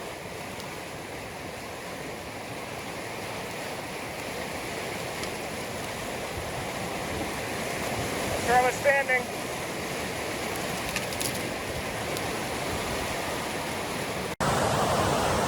I'm standing next to a dangerous flash flood off the Pine Gulch fire burn scar. Tree just went down. Just lost the whole tree. Tree has just gone down here with this dead tree in the middle of the gulch, but this thing continues to rise. You can see the dark coloring of this flood water continues to go up. It got hung up a few locations upstream. This is right off the Pine Gulch fire burn scar. Big time rain fell just over the heart of the scar. 2, 3, 4 inches of rain indicated by radar. Likely inflated a bit by hail as well, but you can see an absolutely dangerous debris flow heading down the creek here, well north of Grand Junction. Big stationary waves as that tree just got taken out.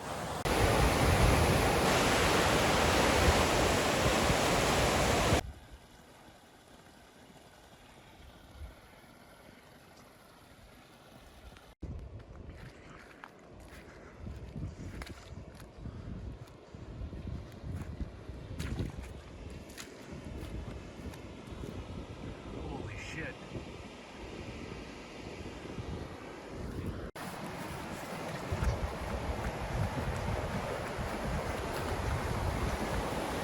There it is. We're about to have some big problems getting side load.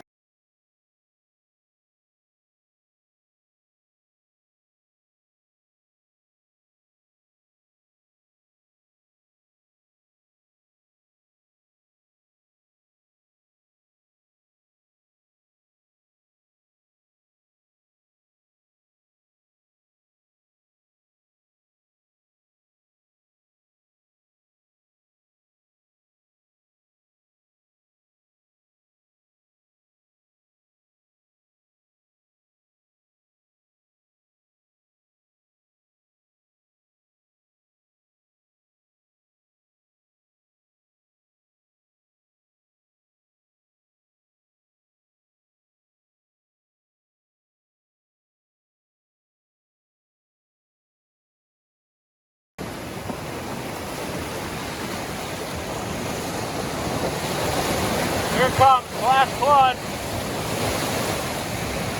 Big glass flood, some debris coming down. This is the edge here. Big debris hitting this. Norfolk French Broad River. It's about to eclipse the bridge. It has already eclipsed the bridge on the other side over there. Whew.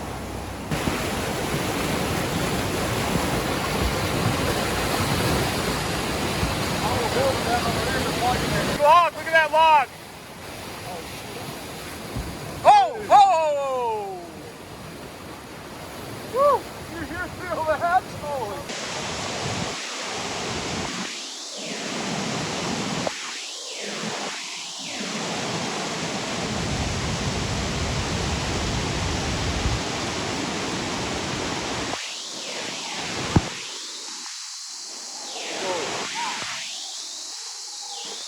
Big time flash flood here, North Fork, French Broad River.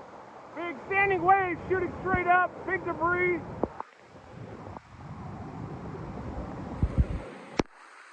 to get out of here, folks.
Hole board.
Flowing drone.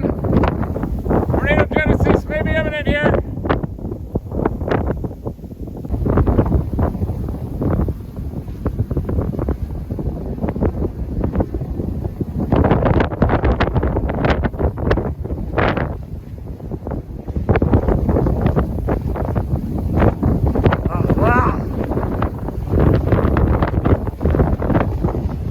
Sinking motion on that right side now. Really trying there, very convective. Sinking motion back behind it. A little bit turbulent, but it is trying right there.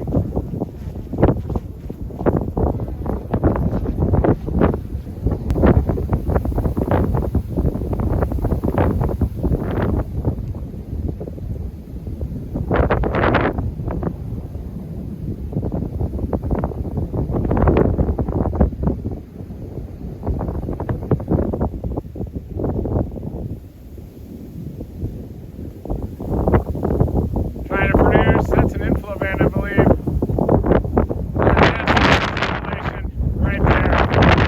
Oh yeah, look at that. Bird in the air. If that thing plants, I'm going to blast toward it with the bird. Big hail happening over there. Yeah, there it is. Trying to touch down there. Oh wow. Here it comes. There it is, tornado. Trying to touch down, funnel cloud at least.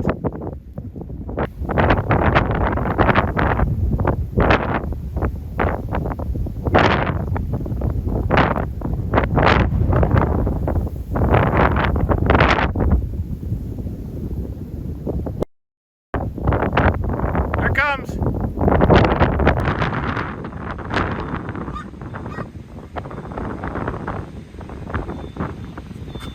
Trying to produce to my west. Big sinking motion. Big sinking motion. Tornado about to happen here. Here it comes.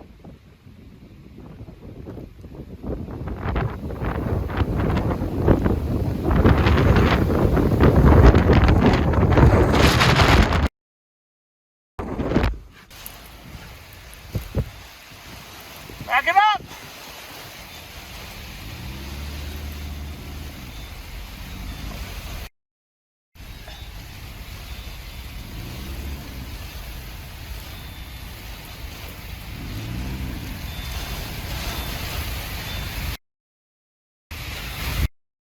Here's the left edge!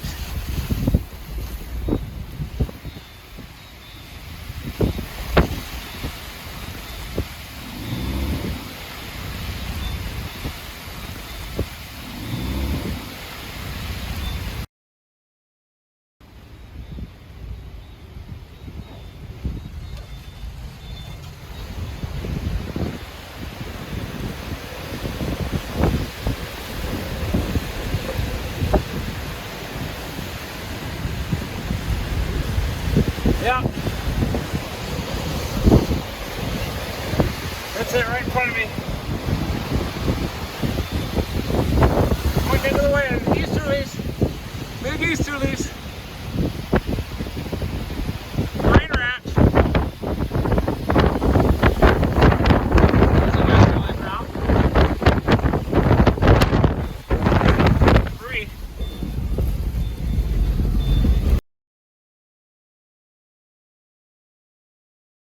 Oh yeah.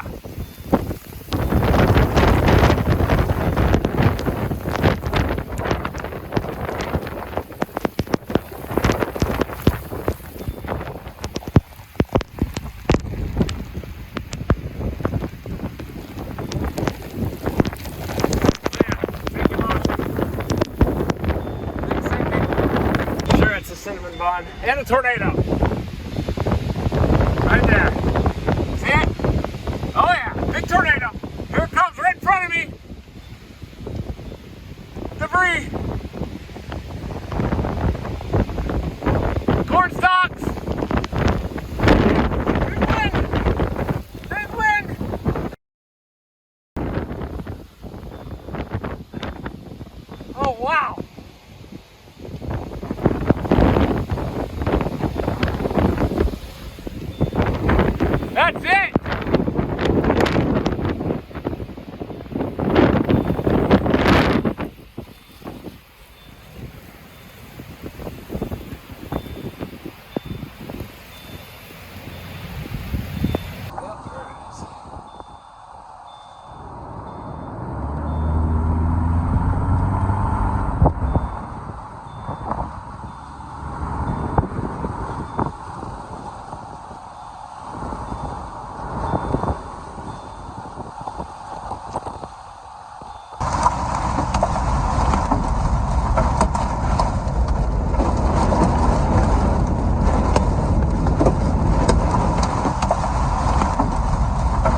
is extreme meteorologist Reed Timmer heading down to intercept powerful Hurricane Ida that is rapidly intensifying during the day today and is expected to intensify at an even faster rate overnight tonight. The pressure has fallen into the upper 960s. A mass evacuation continues away from southeastern Louisiana. That's a good thing to see. Terrebonne Parish is under that mandatory evacuation. There is a curfew that starts at 6 p.m. as well tonight, and it is definitely not too late to still get out ahead of this monster storm. Some of the satellite-derived metrics are showing that the maximum sustained winds are even pushing 100 knots already. So the next update from the National Hurricane Center, the next time that hurricane aircraft reconnaissance are able to get inside the eye, I do expect that this thing is going to be upgraded to a major hurricane. The official National Hurricane Center track now has a Category 4 at landfall tomorrow afternoon or evening across southeastern Louisiana, just to the south of the Houma, Louisiana area, down near Golden Meadow.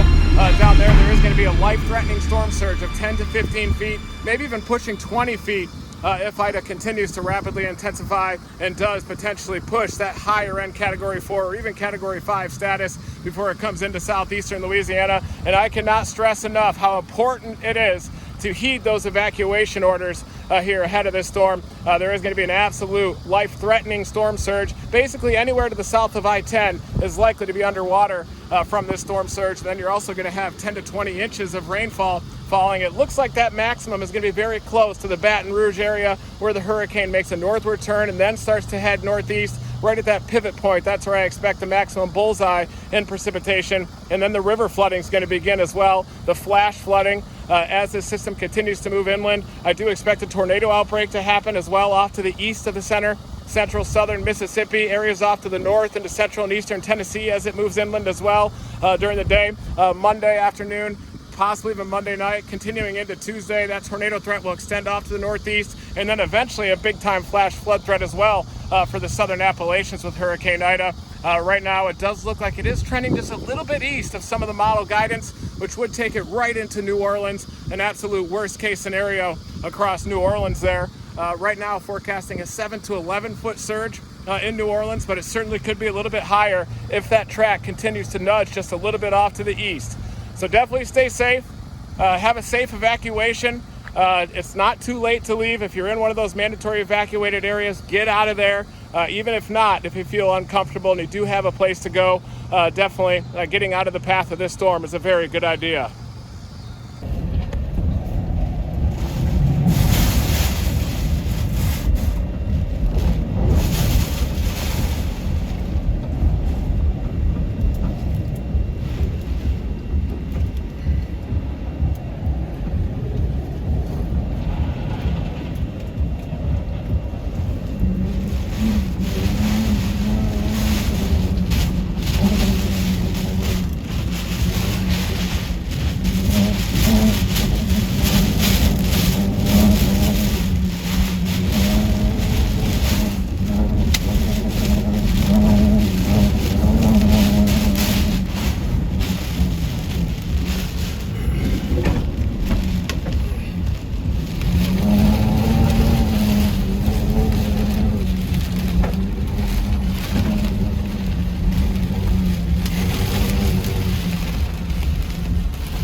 It's already starting to lean, but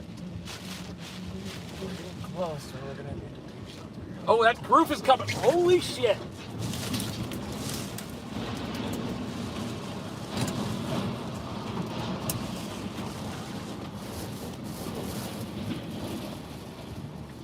Yeah, that's a problem right there, folks. That's would not have been that safe, I don't think.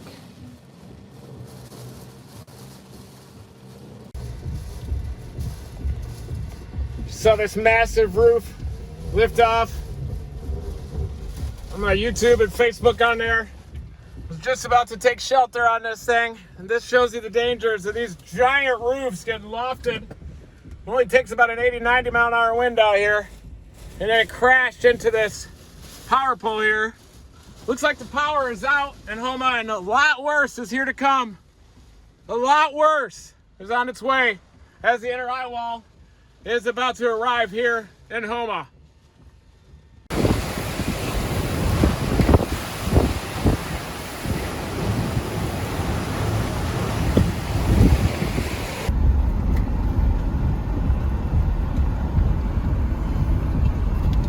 Going around the floodgate here, it's Mount Surgeonator.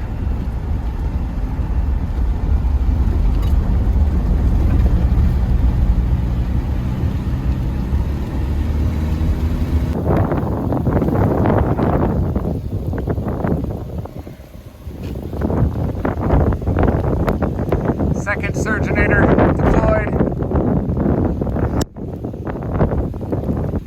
We have 2 of the 3 bayous within the eye of Hurricane Ida covered now by Surgeonator sensors. There's the station broadcasting live. Here's Detective Ryan that got us out here. Never stopped chasing.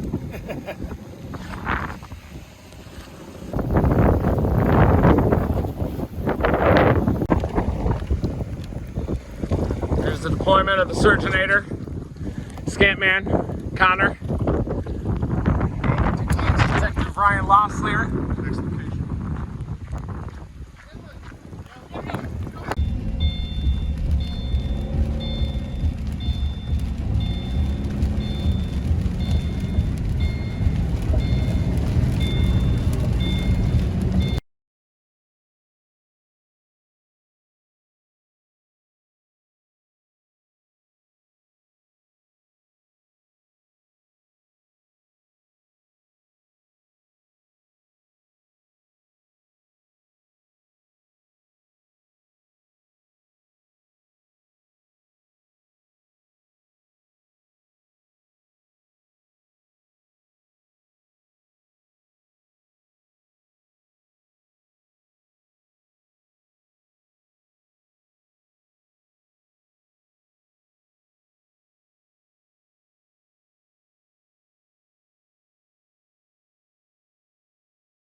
This is extreme meteorologist Reed Timmer live from Houma, Louisiana, as the inner eye wall of powerful Category 4 Hurricane Ida is about to move in.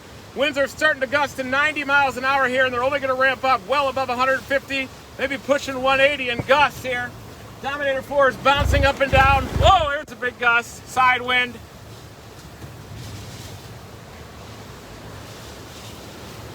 Poles are wobbling, big time wobbling poles out here, and this is nothing. It's going to get a lot stronger than this out here in Houma as the inner eye wall is about to come in. I just had a massive roof lift up over my head, hit a power pole, and slice it in half, and that was probably with 80 or 90 mile an hour winds. So we're going to be 150 to 180 in gusts.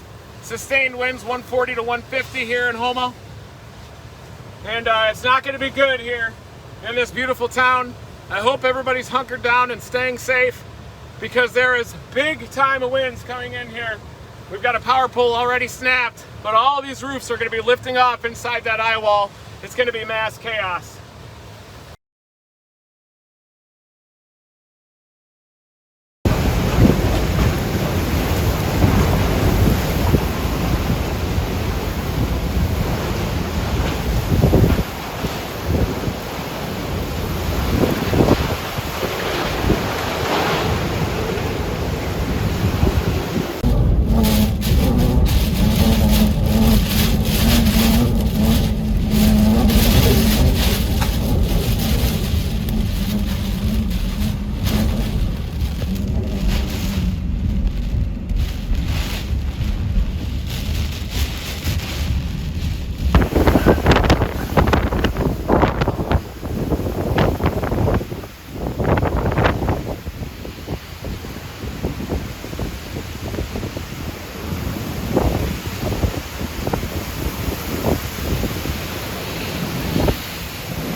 Houma, Louisiana. As the eye wall is approaching rapidly, and that's the inner eye wall. You can see sheet metal flying through the air from the top of the bank. Big time winds, northerlies here on the west side of the eye. It's moving off to the northwest. So this is the front portion of the eye, and it's slowing down as well. It appears to be 4 to 5 mesovortices are rotating around the inside of the eye. We've got the subsonic sensors that are trying to record that data. I'm downstream of a bank right now, seeking shelter. Downstream of this bank, about to get back into the shelter of the Dominator 4. But the worst is still to come, trust me on that. This is nothing compared to that inner eye wall. When it comes, max sustained winds of 150, gusting to 200 out here. Stay hunkered down, the worst is still to come. Then that eye is gonna come in, and it's possible that it could completely clear out. And then we get those big time southerlies on the backside of this hurricane. Rain is falling rapidly, and that's creating flash flooding here from the rainfall because of those floodgates. The water has nowhere to go here in the Houma area. Storm surge, not as much of a threat here as the extreme wind damage with these mesovortices, tornado-like mesovortices rotating around the inside of the eye wall.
Street, Louisiana, where there's evidence of substantial storm surge. Looks like at least 10 feet here, and this is just to the north of a floodgate that protects southern Cockadry off to the south, down near the research center as well. This is way out into the Gulf of Mexico, basically here. We have water on either side, and interestingly, the storm surge came from west to east as the westerlies in the southern eye wall resided here for a very long time when Hurricane Ida stalled out just to the east of the Houma, Louisiana area, and that sent big-time westerlies that piled up this water just to the north of the floodgate. And interestingly, to the south of that floodgate, hardly any evidence of storm surge. So this actual floodgate that is designed to protect from encroachment of a storm surge with southeasterly winds or easterly or southerly winds actually did the opposite and helped to pile up this water from Cockadry off to the north, anywhere to the north of the floodgate, all the way to the Chauvin area. Also had quite a bit of storm surge damage, and there is a debris line as well on the other side of this canal right along that levee, and that's as these westerly winds were piling up the water. Double-digit storm surge for sure.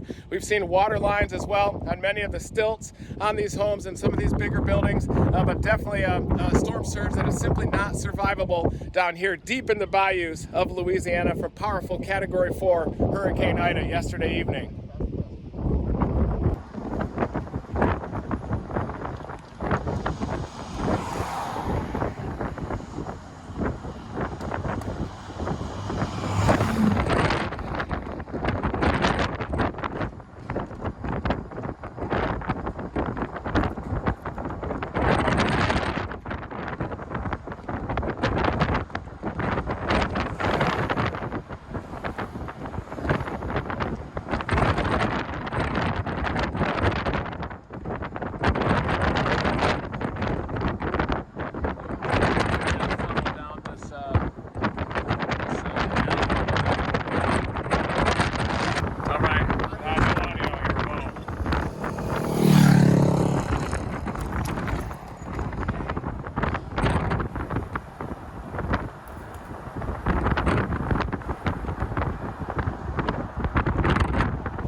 Splitting, developing a mesocyclone, it looks like.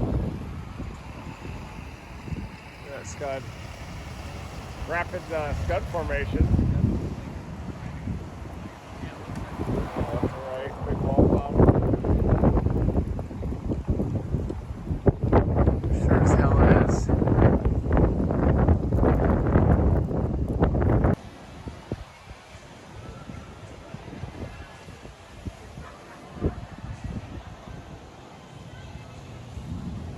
Thunder. shafts on the wall. Looks like it's trying something. I can't see any precipitation.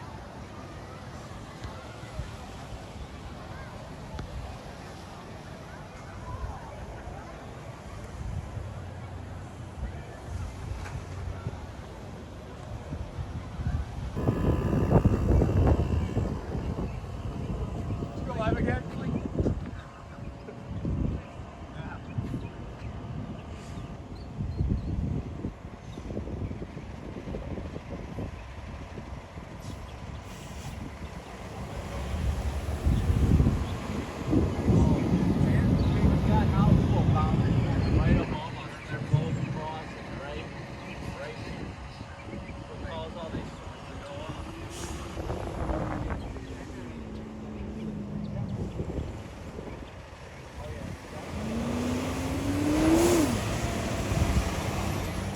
Yeah.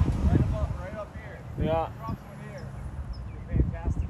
I mean, I see left or right over here, but that bowl right there is spinning. Oh, you got it. Oh, you. Yeah. There's one to the right. So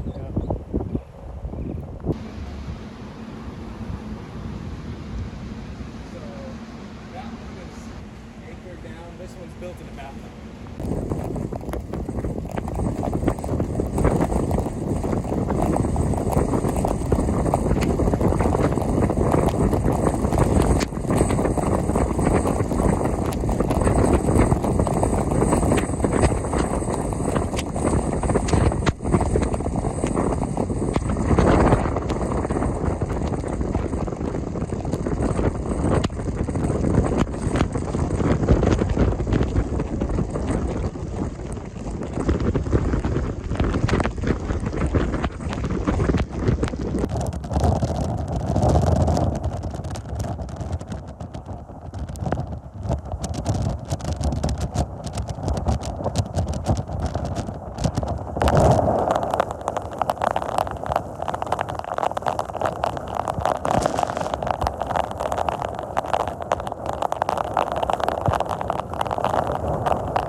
Coming back, Mike.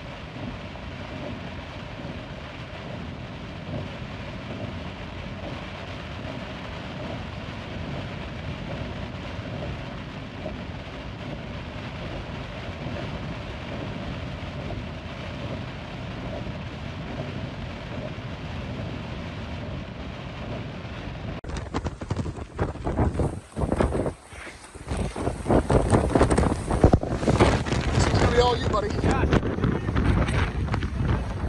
Already hit the third.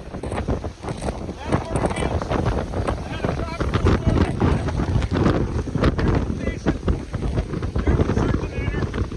Already getting the green.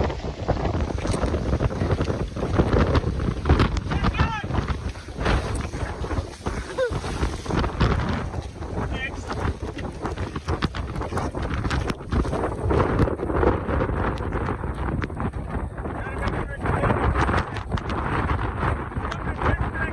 Yeah, dude, we gotta go.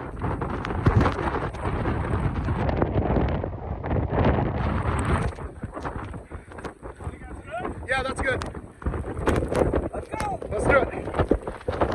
Nice work, buddy. We gotta get the fuck out of here. We gotta get out of here. It's slick.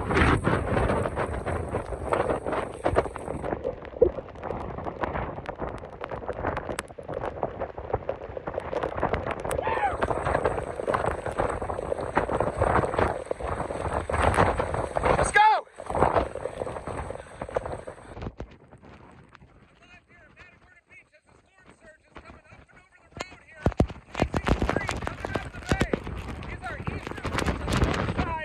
Tropical storm Nicholas.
Big squall here right now, hammering Matagorda Beach, associated with surge. A little bit of debris as well in the surge. Pretty big squall out here.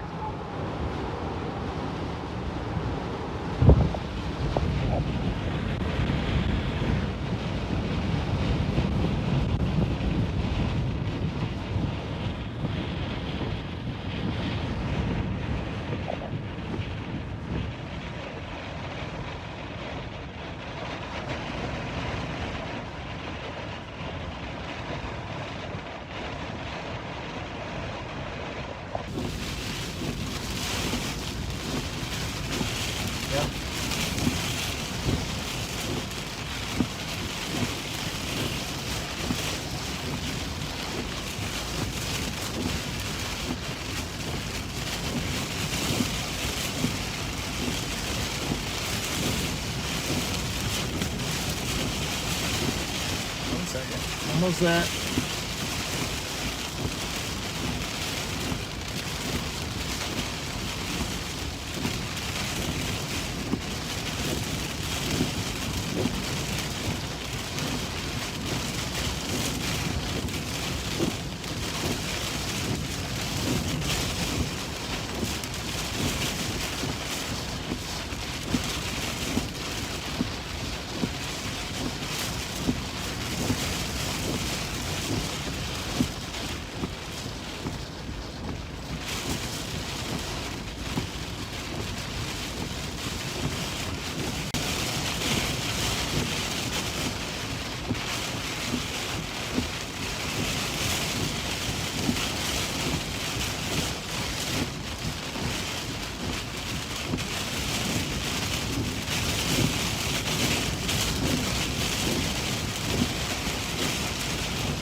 Pretty fast flow here, this surge coming in Matagorda Beach.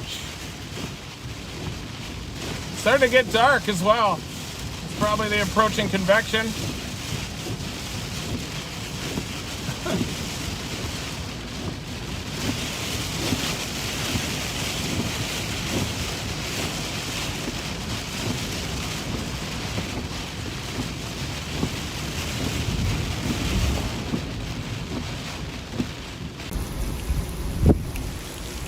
Mike, where are you going to deploy it? We're gonna put it in the playground here. Put it in that shed?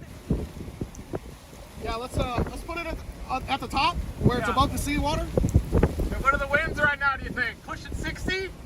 Yeah, 60 plus sustained for sure. Gusts over. Yeah. You think that we're good? Subsonic deployment right here? Yeah, this is perfect. It never This is stops. perfect. We've already got damage occurring. You see the roof coming off the shed? Yep. Let's do it. Deploying the subsonic here. Subsonic sensor in the shed.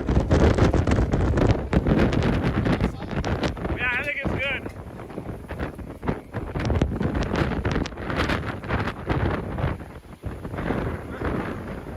Woo! Just make sure it's in a sheltered location up there. Man, it's getting windy.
storm surge down here, further down Matagorda Beach. The center of Tropical Storm Nicholas is just off to our south, but it's a substantial storm surge that is coming in here. These easterlies are ramping up, transporting the storm surge off.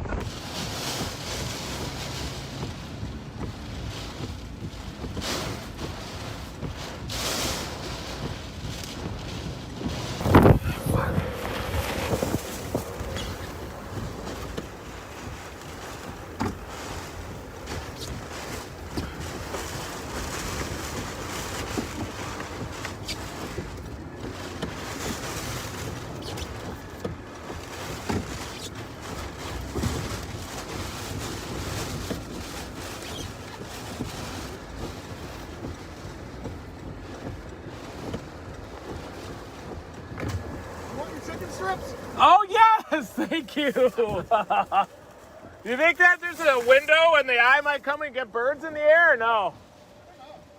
This is peak surge here, isn't it? I think we're getting close to the peak. Yeah, that core is real tight, but it's there.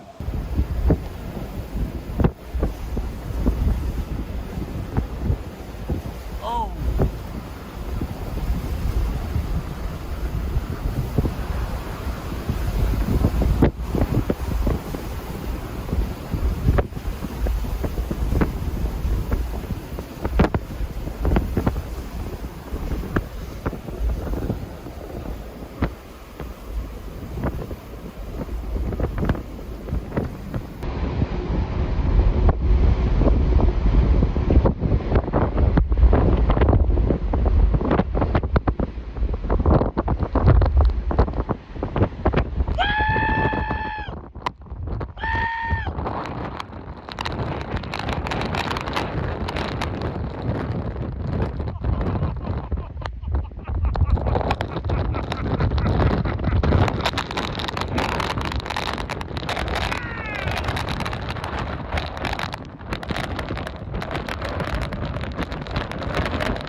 sail there in the distance, there's actually a highway right along the Gulf of Mexico, and we are on the east side of Hurricane Nicholas that has just made landfall between here and Matagorda Bay, and to the east of that center is where the storm surge is most prolific. A general 2 to 4 foot storm surge from Matagorda Bay up to Surfside City here. This is located just to the southeast of the Freeport area. Big time dominant convective band is still arcing in toward the Houston metro, and now in the overnight hours, the threat is shifting toward flooding, big time flash flooding, river flooding, as well as the coastal flooding continues to the east side of the center, where you get that very strong onshore flooding. Waves that are starting to inundate some structures as well up and down the road here at Surfside Beach. Circle K gas station has some water starting to go into the first floor, as well as some other structures up in the lower sea level locations of Surfside Beach. But definitely Hurricane Category 1, Hurricane Nicholas has made landfall between Surfside Beach and Matagorda Bay.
Going.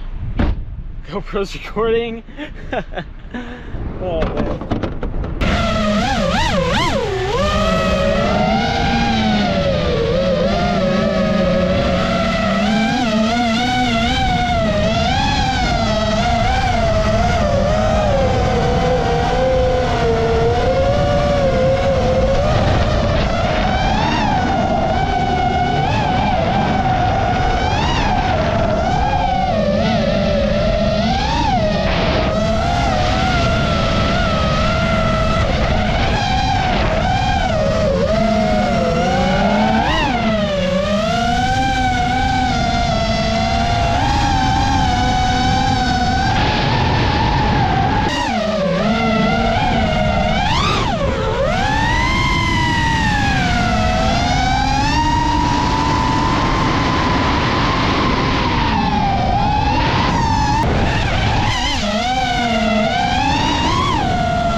right side looks very vertical.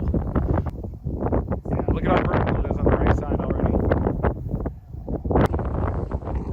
This is extreme meteorologist Reed Timmer in Cooperton, Oklahoma, looking at a developing supercell and a developing wall cloud here too, just west of the Wichita Mountains. There you can see the core of that supercell, and that convective wall cloud there is attached to that updraft base and is definitely lowering. So this storm is developing tornado potential rapidly.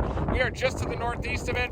I do have southeasterly inflow at my back streaming in to this updraft base right here. Massive updraft base, and right now echo tops have spiked above 45,000 feet.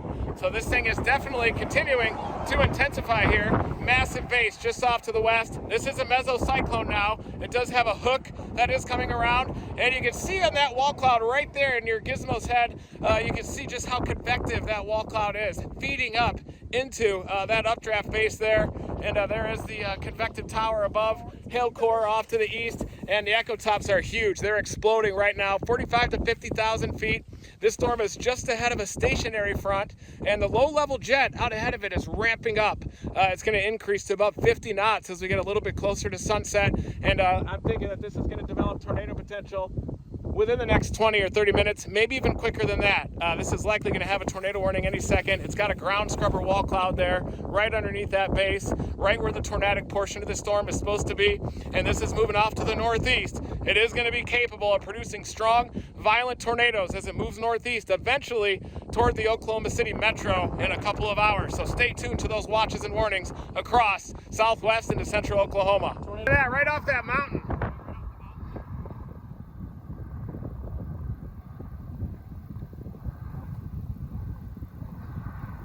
Oh, look at that left side.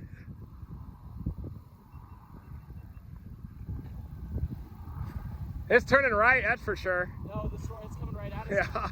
No, it's coming directly at us. Okay, drone is ready. Nice. Oh,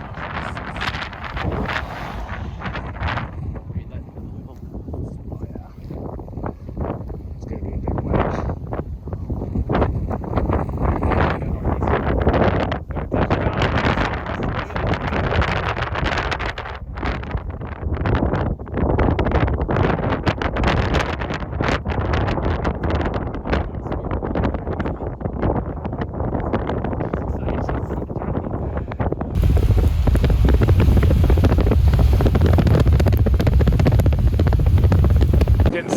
Laminar too. It's gonna be trapped. Might be okay.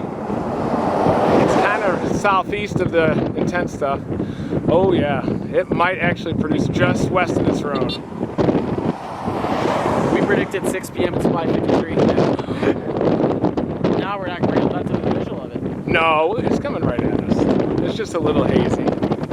A little bit of rain ramping around, but no big deal. It might be about to happen. Look at that, right to left, it's happening. See it? In the center. Just north of the mountain. Oh, that's fast. Yes. Fast. You may want to, once it gets a little closer, just remember that it's moving a lot faster than stationary. I'm ready to go. Goggles are on, radio's on. Okay. It's literally plugging to go. Okay. We're going to wait till it's right about to hit us. I'll channel your excitement. Yeah.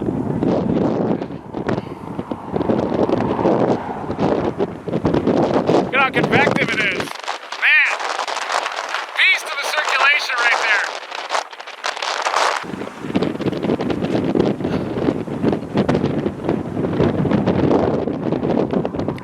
Want to go blast northeast soon, unless it does touch down in that field. Might already be down in the cut. There's a kink in there, see it? Yep. It might already be down. Look in the screen. Oh yeah, you can see that kink right in the center there. Right there, that could be it. I think it's on the ground. Nice bulb. Oh, it's hot. Look at that cone. It's like a big cone. I think it could be right in the center. Right just north of the ridge. It is, yeah.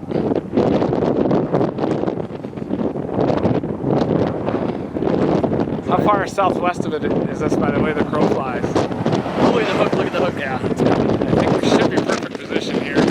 It's just whether we want to blast northeast of it, but it's hard to leave perfect position, you know? Well, that's the thing, we could go north and east and be right back in front. Yeah, but yeah, right in the middle.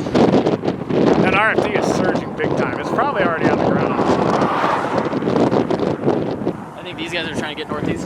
Yeah, they are. They are, but it's going to touch down right in the middle. Look at that. Look at that lowering. Yep. It's going to be a monster wedge, bro.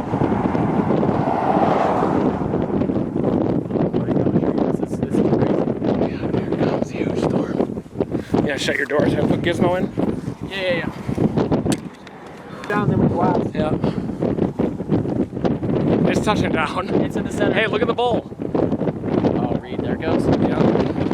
Tornado. That's not going to be a small tornado. Look at it right there on the phone. Oh, that's it right there.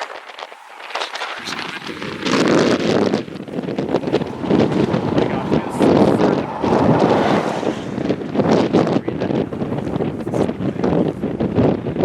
It's going to be a big wedge.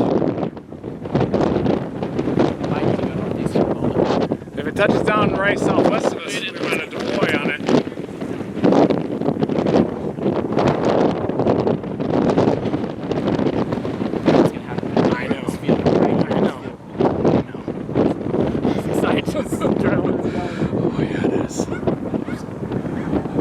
Watch for the cars, man. I think it's on the right over the top. Thanks, man. Hey, I appreciate you. Thank you so much. You're actually Great to meet you. It's a storm in Dallas. That's it. We might need to hit the road here pretty soon. But hey, good to see you. Not at all. So fast. Yeah. The rain's about to hit us right now. Yeah, pretty soon here. Okay, thank you. North and east. Yeah, it's trying to happen. Now. Yeah, this close. Now we gotta decide what do we do. Blast northeast or wait for it to touch. It's trying to touch back behind. Look. Yep. And right out in the field. It's happening right in front of us. Right in front of us. Gizmo knows. She knows.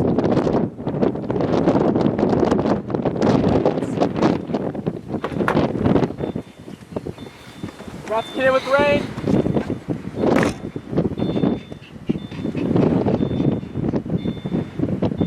Reed, it might be happening right here. Look, Yeah. look right here. Oh yeah. Look at it right here. I see it. This could be a whole new. It could be it right here. That's the new circulation. The other one's wrapped in rain. That's So right, keep right an eye. here, right here. Keep an eye out. Just keep on. That's it. That's it. That's it. Still watch back in the rain. The old circulation still could have a tornado back in there. I'm getting in there. There it is in the middle. Yep. Right in the middle. I see it right there. Yep, I see it. I see it.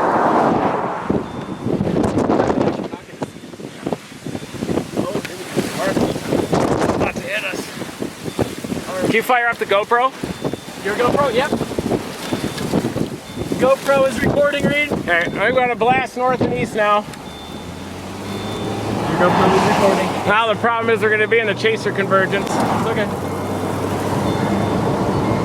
It's right there. It's in the field.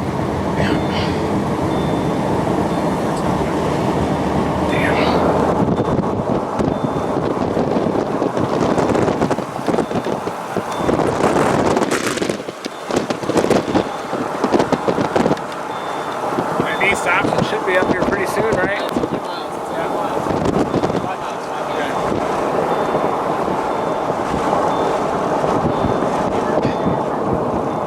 I put your log report on. Thanks.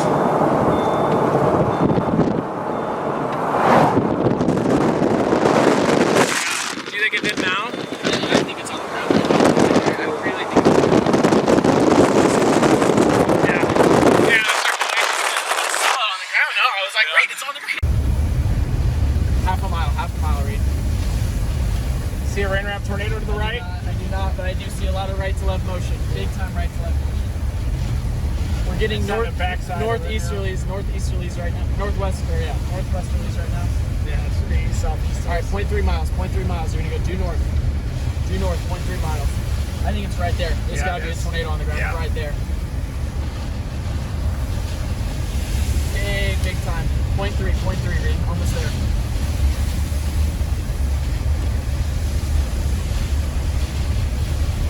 0.2. It's coming up. Where if it's including and lifting up on the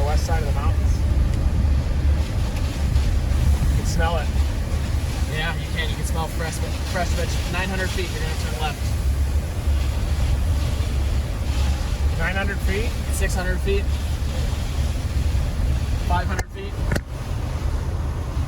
It's coming right up here, Reed. It's gonna be left just in a moment. 300 feet. Here it is. Okay, now we're going due north, westerly. Alright, this is gonna take us a few miles to a paved road before we can blast and have an east.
Don't let that happen to us. Nope, nope. Look at the water. Yeah, the flood. Or there's some kind of a water main break or something. Wow, look at this.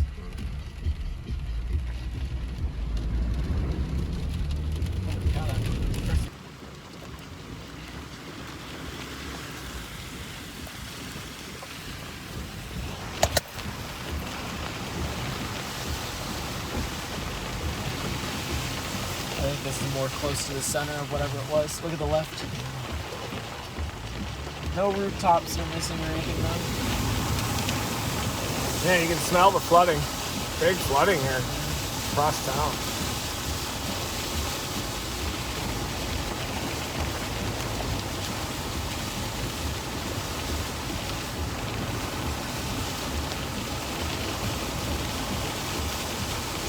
Is that coming through the ground?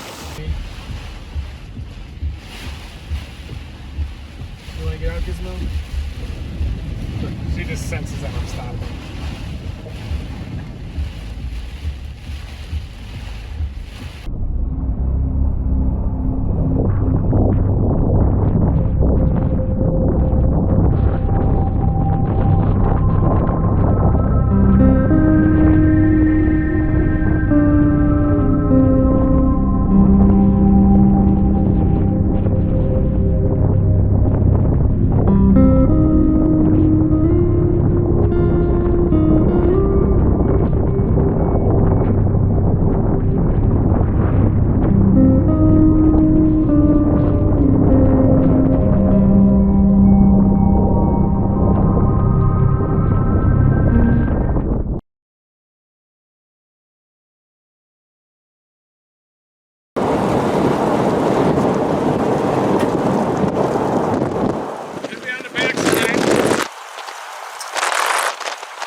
Back behind us.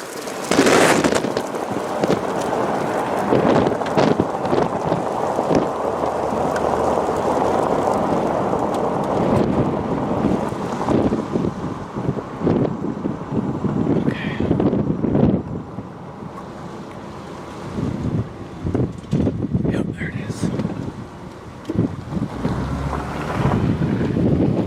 Here it comes.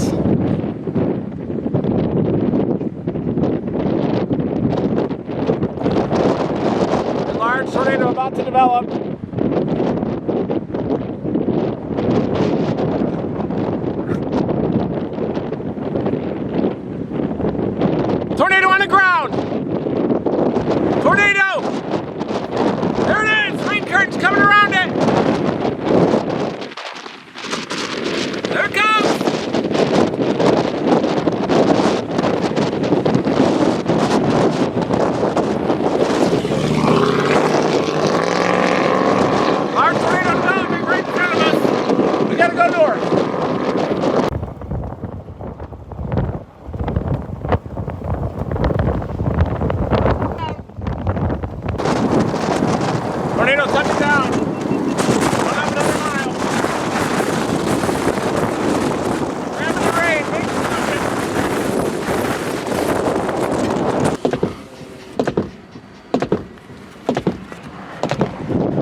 arrival of the rain.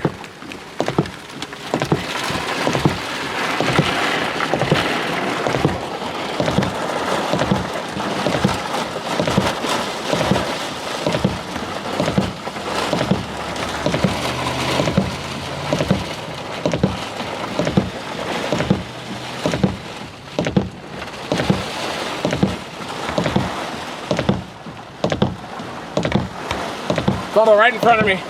There it is.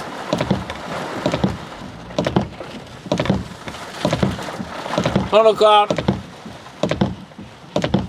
Oh, the old funnel. Circulation. It's trying.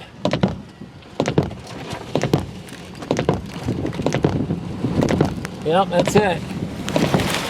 This is it. Easterlies, big inflow into it.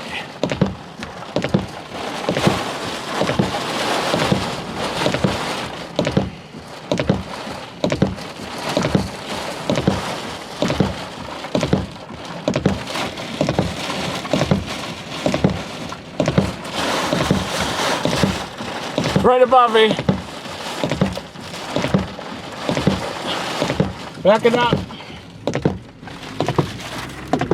Westerlies.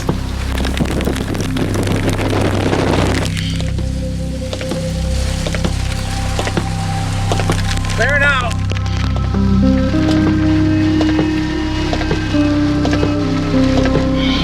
There it is. Back in the rain back here, I think.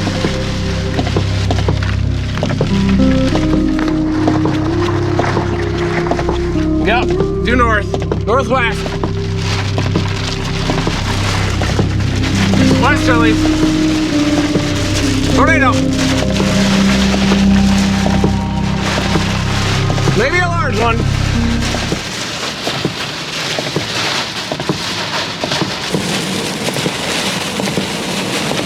Rain curtains wrapping.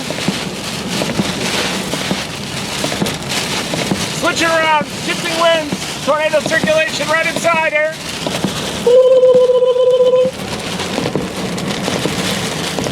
Westerlies. Big westerlies happening. Tornado circulation directly above.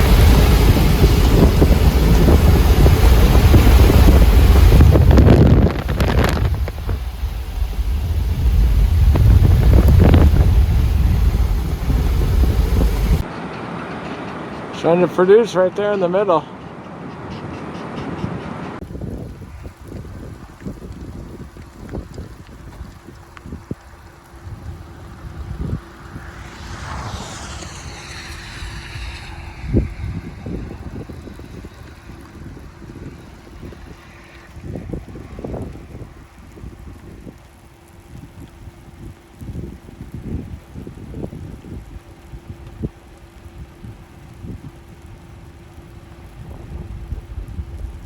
Funnel back there.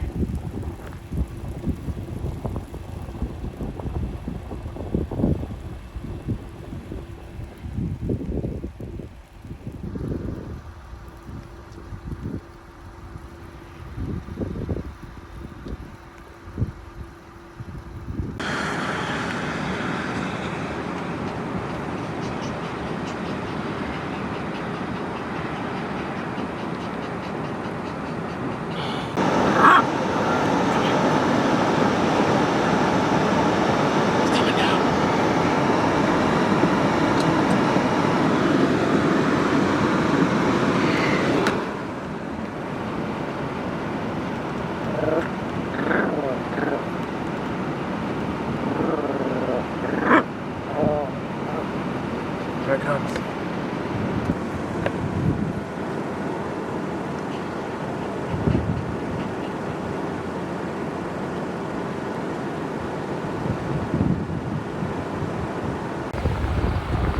I'm in Sayre, Oklahoma, and you're looking south at the backside of an intensifying supercell.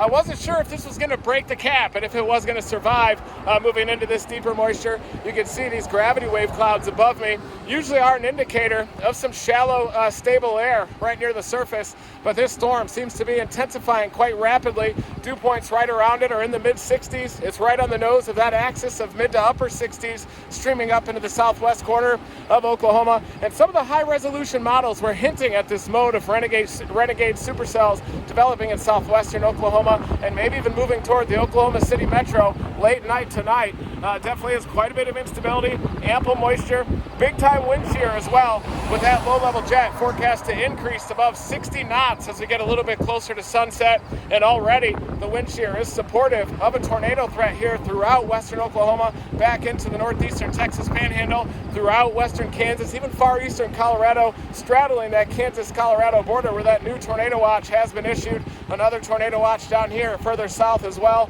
And this tornado outbreak that's going to continue for several hours after sunset is about to get started here any minute. I wouldn't be surprised if we see our first tornado warning shortly, maybe even with this storm here that's approaching the Interstate 40 corridor. It is moving off to the north-northeast, starting to turn off to the right a little bit. It does have already some cyclonic curvature to its reflectivity pattern, which would suggest that this is a rotating storm. Definitely a very laminar appearance, a smooth laminar appearance to that reflectivity pattern. Also suggests that this thing is rotating and quite healthy. So it does look like it's able to dynamically pipe through that shallow, stable layer, tap into that intense wind shear, and this thing could even become a cyclic tornado producer as it lifts off to the north-northeast through western Oklahoma.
on, give me a lightning. A lightning strike. It's a big tornado up in there. There it is. Massive wedge. Massive wedge! Huge wedge due north! See that wedge?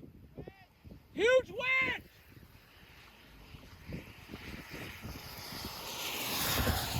Huge wedge due north! Point at it now! Wait for the lightning strike!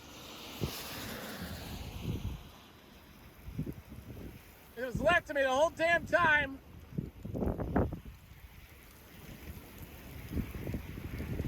Big wedge moving rapidly off to the northeast now. Big wedge. There it is.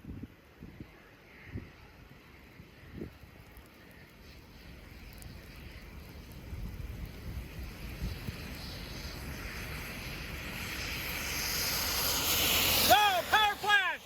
Another power flash. Do you see it? Power flash again.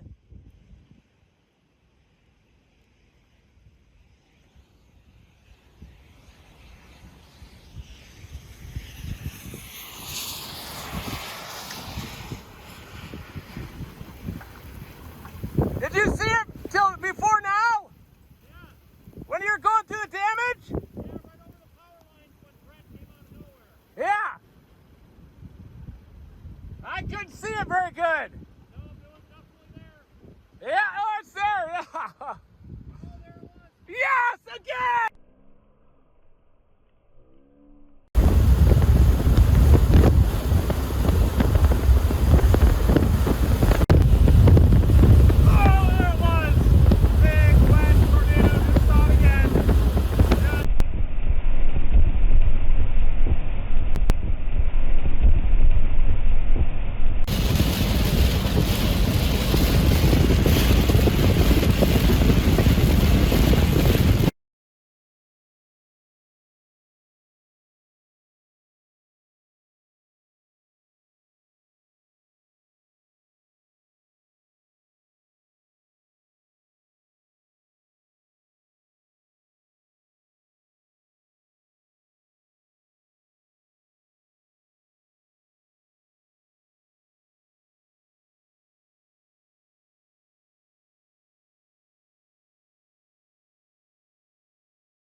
Good afternoon, everybody. This is a recap of the record-breaking but very tragic quad-state supercell and likely quad-state tornado that happened the night of December 10 through 11, 2021.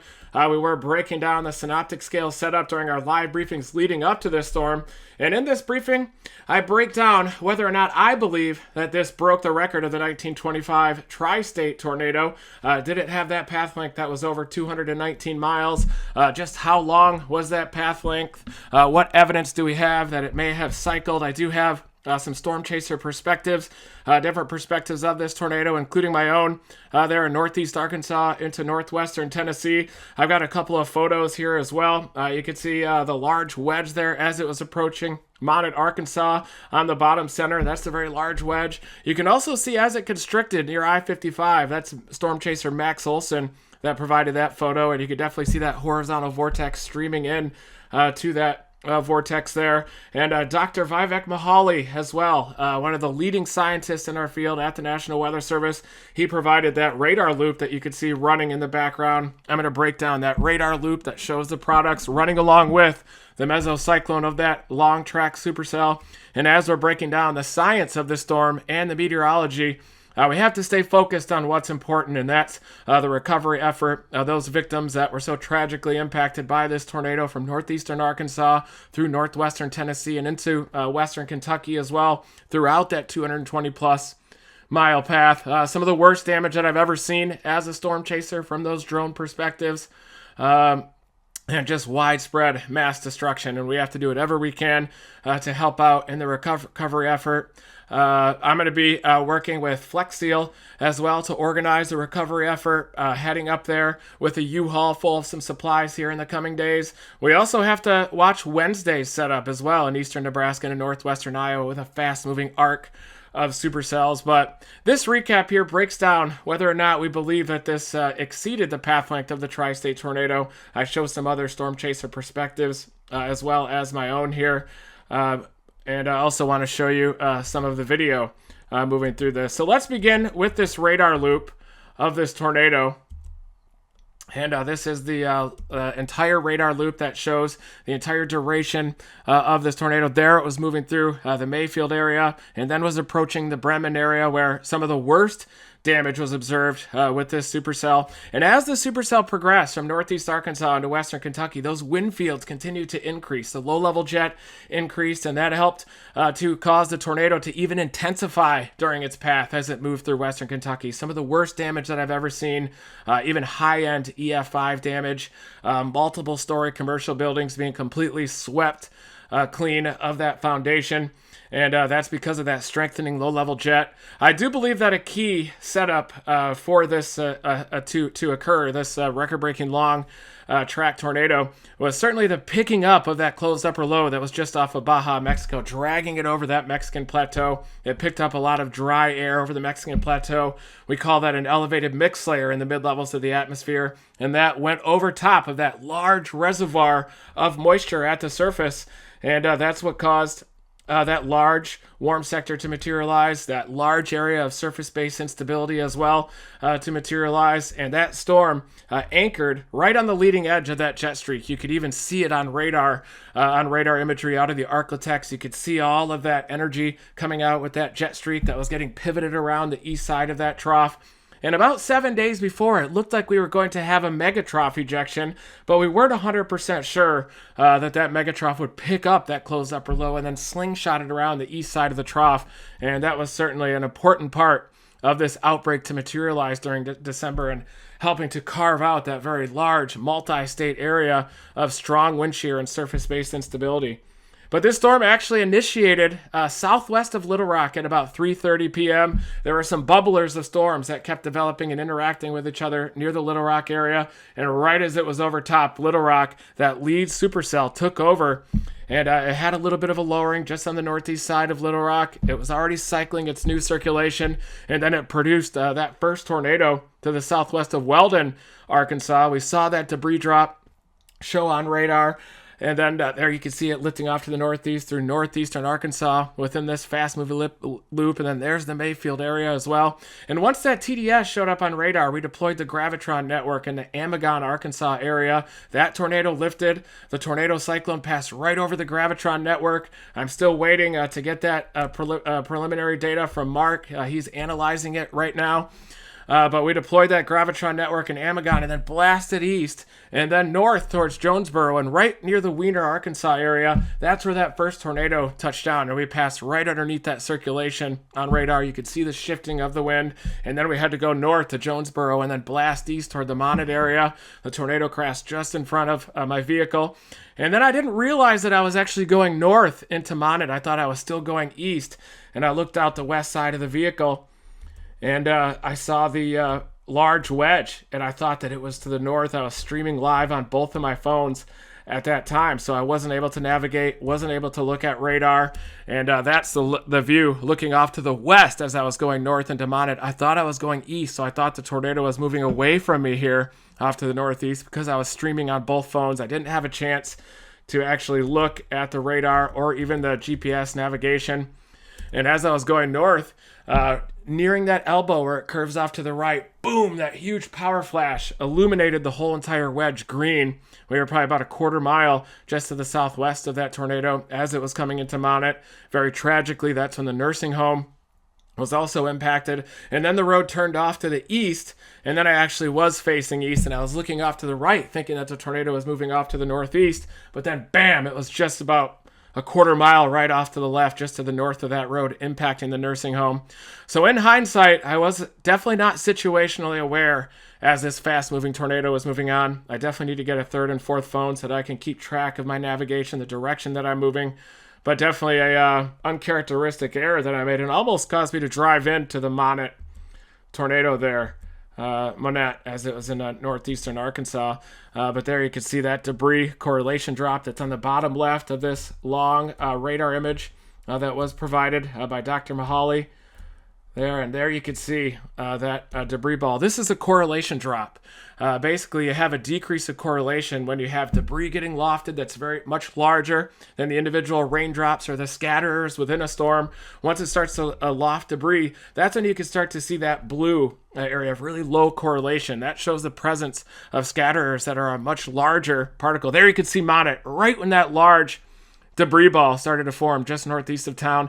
That's why I thought that that tornado first formed just to the southwest of town, and that's when we were making that run off to the northeast. At least that's when I think that it turned into a mega wedge just to the southwest of Monet.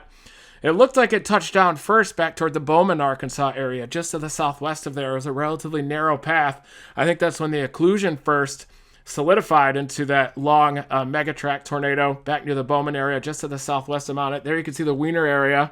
That's when he first had it touch down. It was intermittent up through the Bay area, and then bam, the mega wedge through Monet, through Leachville, off to the northeast. There's the Hayti area, crossing the Mississippi River there. You can see that debris, maybe a cycle right there in northwestern Tennessee. So that's really what we're going to be breaking down to see if that thing actually did cycle. I do have a radar grab right at that time too there in northwestern Tennessee.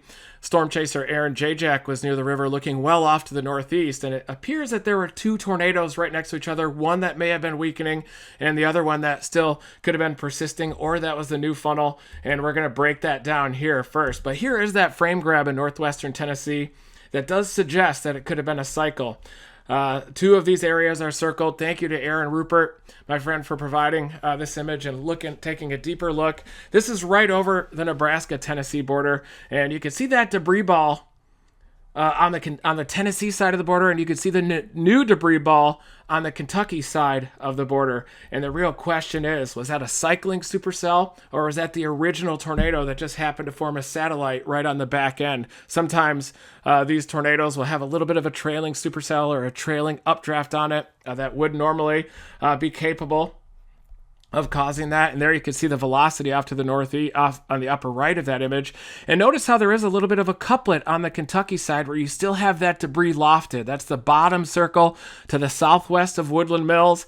That could be the weakening tornado that hit Monet that hit Hayti, just to the south of Hayti, passed into northwestern Tennessee, causing damage right on the other side of the river. It's possible that that tornado was weakening, and the new, bigger circulation to the northeast of Woodland Mills was the new tornado that touched down immediately there just on the Kentucky side, potentially a stronger tornado that tracked all the way across Kentucky as well. But you could definitely see 2 tornadoes that were in progress there, both associated with a couplet. So was the smaller couplet to the southwest of Woodland Mills, was that the original tornado that went through Monette and Hayti with a new circulation forming off to the northeast? Or was that bigger circulation off to the north of Woodland Mills, was that always the original tornado and it was an incomplete cycle and just didn't quite cycle? And if that is the case, then we have a record-breaking tornado that had a track that was longer than about 220 miles long. But now I do want to show you Aaron's photo here that shows a tornado cycle. This shows you, this is a storm chaser Aaron J. Jack. And I believe that this is at about that time in northwestern Tennessee when it was cycling. You can see that little tornado, that little carrot right in the center of the image. Just to the right of that, you can see that dark mass. It looks like there's a cone and a new wedge tornado that got going. And this looks like was right near the Mississippi River when this was shot, looking off to the northeast. Looks like about 10, 15, 20 miles to the northeast of the location of Aaron J. Jack's location here. And it looks like, is that a satellite tornado that's spinning around the wedge? Or is that a dissipating tornado? The dissipating Monette tornado that crossed the Mississippi River, impacted communities just in northwestern Tennessee, and then weakened quickly with a quick cycle. You're looking right at the apex of the RFD. These very fast-moving supercell storms have very tilted updrafts, very tilted mesocyclones, so you don't get that tornado tucked way off to the left back in the rain like you do in the traditional Great Plains or in the high plains as well. And all of the tornadic activity is focused up on the northeastern part in a compact region right near the nose of the RFD. The tornado is incredibly visible with this supercell as well. A very visible tornado from many different miles away as well. That's one thing that I noticed, and that's not a surprise either with these setups because the updraft is so well ventilated by the very strong shear that that's exactly what happens. Is it evacuates all that rain and hail from the updraft, gives you a clean view even from the back side of the tornado, and that's why I was able to see it even from 10 miles out at times. So here is another loop, image. This is from Storm Chaser Max Olson as the wedge was crossing I-55. You could see that big-time power explosion there. And I thought that maybe this cycle happened to the east of I-55, right on approach to the Mississippi River. I saw a view from the plane of that track, and it looked like the track was constricting rapidly on approach to the Mississippi River. I also saw some shots from some fellow storm chasers, Brandon Clement and Max, that it looked like this tornado was constricting on approach to I-55. But upon further review of some of that video, look at this wedge right there crossing I-55. Clearly this thing was not even close to cycling as it was crossing I-55. Other storm chaser views also confirm that that thing was a mega wedge, not even close to cycling. This is another image by Max Olson, Mesomax on Twitter, looking off to the east from I-55 from that damage as it crossed, and that's still a wedge. I'm seeing no sign of cycling there, no sign of rope out on approach to the Mississippi River. Certainly big mega wedge. But Aaron's view was taken a little bit later, about 15 to 20 miles after crossing the Mississippi River. And miraculously, this storm was so visible from that far away that you could still see the nature of the tornadic activity even that far out. But that shows you that had no sign of cycling there, at least on approach to the Mississippi River. But looking at the radar, it does look like it did cycle there right just southwest of the Kentucky border in northwestern Tennessee. And sometimes radar will lag a little bit what you're actually seeing in the field. Sometimes that cycle will happen and then you'll see it on the radar. You can see that debris still getting lofted up above the weakening tornado there to the southwest of Woodland Mills. Even though that couplet was still in progress. So it's likely, though, that there was a tornado on the ground at all of the same time underneath the same meso, but it is very possible that there was a handoff here just to the southwest of Woodland Mills. And I do believe that Aaron captured that potentially rare cycle looking well off to the northeast and far northwestern Tennessee. Detailed analysis of the damage survey and satellite imagery certainly could confirm whether or not that was a cycle or not. But I also have a track map here from very high resolution satellite imagery. This was supplied to me, Aaron Kennedy was the one that provided this. I'm going to show you that satellite imagery next as to whether we can determine whether that was a record-breaking quad-state tornado that exceeded the 219-mile track of the super outbreak. So this is an incredible image that was put together by Evan Fisher. If you're not following eFisherWX yet on Twitter, great follow. He's based here in the Southern Appalachians, Summit's Grandfather Mountain a lot, shooting those big-time wind events. He's a great producer of these maps as well, just incredible maps that really help to summarize an event. And a tragic event like this, and this map identifies all the communities that sustained damage right along the path of that supercell. And this is MRMS rotation strength based on radar. So the red there is when there's strong rotation, capable of producing a tornado. The dashed line is weak rotation. But there's a difference between the mesocyclone and the tornado cyclone in the spatial scale. A tornado cyclone is on, or a mesocyclone is on the order of 5 to 10 kilometers across. A tornado cyclone is a lot more narrow, on the order of a kilometer or less. And so those are two different scales of vortices. And radar is capable of resolving the low-level mesocyclone and even the upper part of the tornado cyclone. But just because the mesocyclone is strong doesn't mean that that same tornado is on the ground. You get the clear slot that punches in and causes basically a smaller scale vortex within the mesocyclone that is the tornado cyclone. That's the occlusion process. It first happens between about 3,000 and 10,000 feet. And then that tornado cyclone will dynamically pipe, drilling through the boundary layer down, and then it makes contact with the ground. You have surface inflow feeding into that tornado, and you don't get a complete occlusion all the way down to the ground until the tornado is starting to dissipate and until it's roping out and it chokes off that inflow into the tornado. That's when it's called a handoff, and then the next circulation off to the northeast is happening. So the big debate that's going to be playing out here amongst meteorologists was this one continuous record-breaking tornado with a single path length of greater than 220 miles, or was it two very long tornado tracks? And in my opinion, the tri-state tornado of 1925 likely had those quick cycles as well. We just don't have the technology or ground truth to really resolve that. So I do think that this was a record-breaking event, regardless of whether or not there was that quick cycle.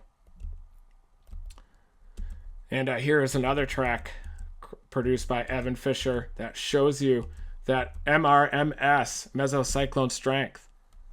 Look at that. And this is why I thought that that cycle was happening right near the Mississippi River. So those little white pillars that are shooting up into the air, those are the indicate where the mesocyclone was the strongest. And where it's lower, flatter to the ground, it's a weaker MRMS signal. And you can see that mesocyclone ramp up as it moved through northeastern Arkansas on approach to the Manette area. That's when that violent tornado went through Manette, Leachville, Hayti as well. But then you can see that the mesocyclone lost strength just as it was crossing the Mississippi River.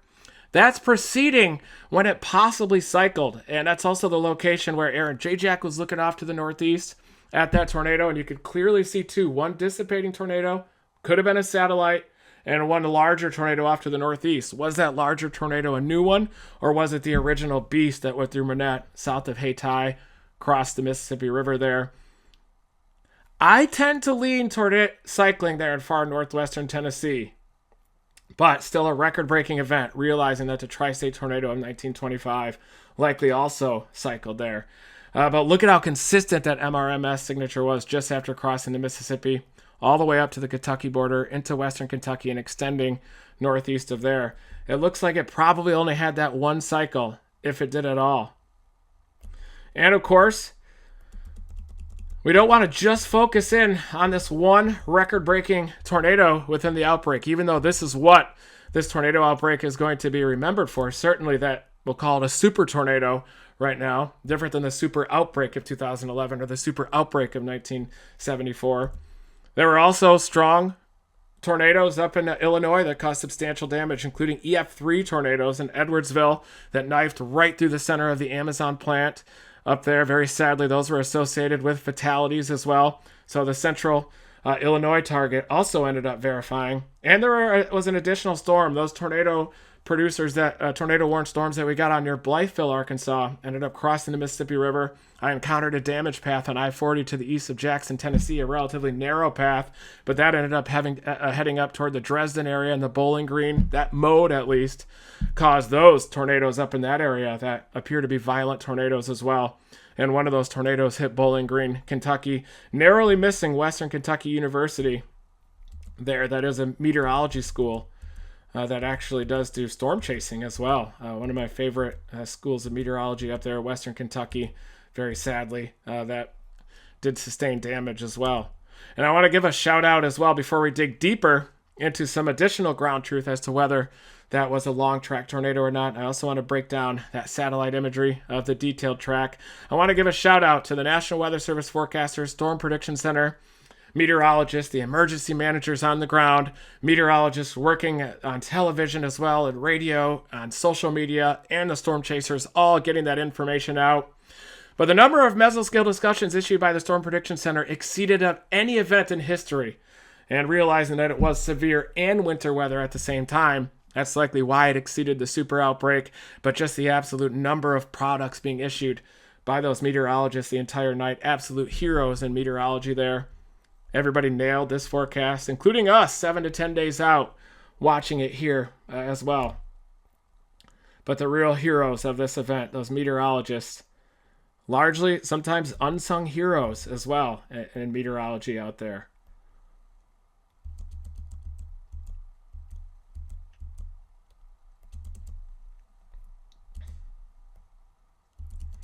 And recognizing that, the local offices here, National Weather Service Paducah, just before this outbreak was about to begin, certainly recognizing that this was going to be a big event and actually tweeting out a historical comparison to previous big-time outbreaks. You can see February 28, 2017 on the left. Many, many tornadoes, including the one that we were on there in southern Illinois. I was on that storm with Gizmo there, that EF4 tornado crossed the Mississippi River, hitting the Rockport area as well as additional communities in southern Illinois. Very long track, fast-moving tornado as well. These fast-moving, kinematically active setups have very tilted updrafts, and usually that long-lived tornado is right at the front of the updraft base, right at the nose of that RFD. And these storms are moving so fast that the RFD cannot propagate across the updraft in a mesocyclone relative sense. That's necessary to cause a storm to cycle, to get that complete occlusion, to get another cycle off to the northeast. And when a tilted storm is moving so fast and the RFD is moving along with it, you're just not going to get that efficient cycling process. You're more than likely going to have one tornado on the ground for many, many, many, many miles. And in this case, potentially over 200 miles that track was on the ground.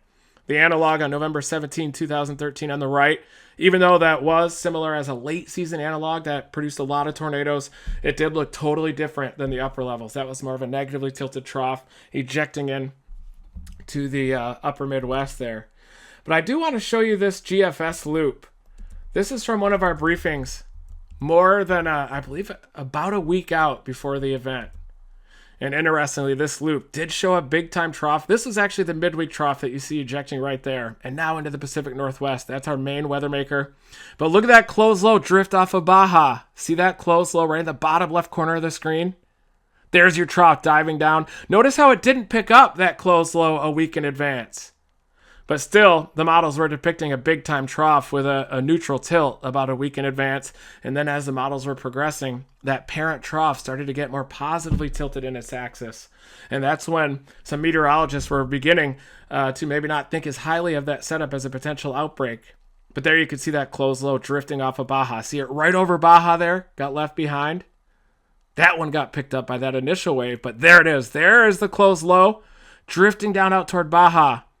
And the models picked up that wrong. They had it drifting too far to the southwest, and then the parent trough that was diving south through California missed it.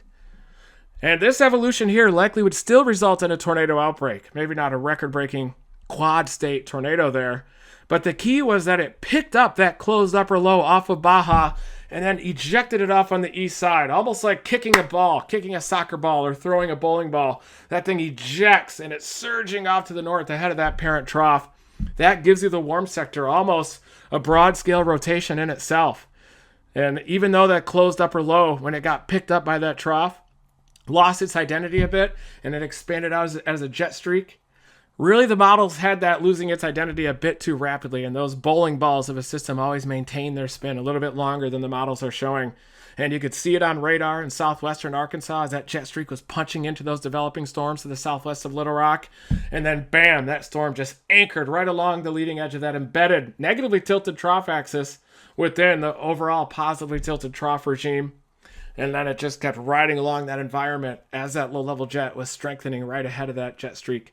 Once those storms end up coupling with that jet streak, it's going to be a big problem, usually in the long term. So now let's take a look a little deeper at the detailed satellite track. It's incredible the technology we have these days. Now that we're even able to use this high-resolution satellite to depict those tracks. So here it is, PhD meteorologist Aaron Kennedy, a great, very talented meteorologist that I graduated with, posted this and said I could use this with his permission. The white arrows there show you that track. And you can see that little line, southwest and northeast there. It is harder to see with this track, but right in that middle break there, right between those two arrows, it looks like it loses its identity just quickly. And I think that that's where that cycle that was shown by Aaron Jajak there looking off to the northeast, he thought that was when it was crossing the Mississippi River, but you could tell it was actually about 15 to 20 miles off to the northeast from the Mississippi River, looking off to the northeast from about that location. Very likely, he showed that cycle happening in between those two arrows. I really want to annotate this with some kind of laser pointer, but I don't have that technology quite yet. So there you can see the first arrow is when it was crossing I-55. That's when Max shot from when it was illuminated by that power flash crossing I-55 was located. You could definitely see that scar right at the tip of that arrow. The tornado was certainly on the ground there, and you can even see a scar on the other side of the Mississippi River, but it does look like that tornado is moving a little bit more meridional in northwestern Tennessee, and then the new one touches down right on the other side of my head. But that first arrow was right here when Max Olson saw it crossing I-55. Clearly ground scouring was being shown there, some debris within that satellite imagery.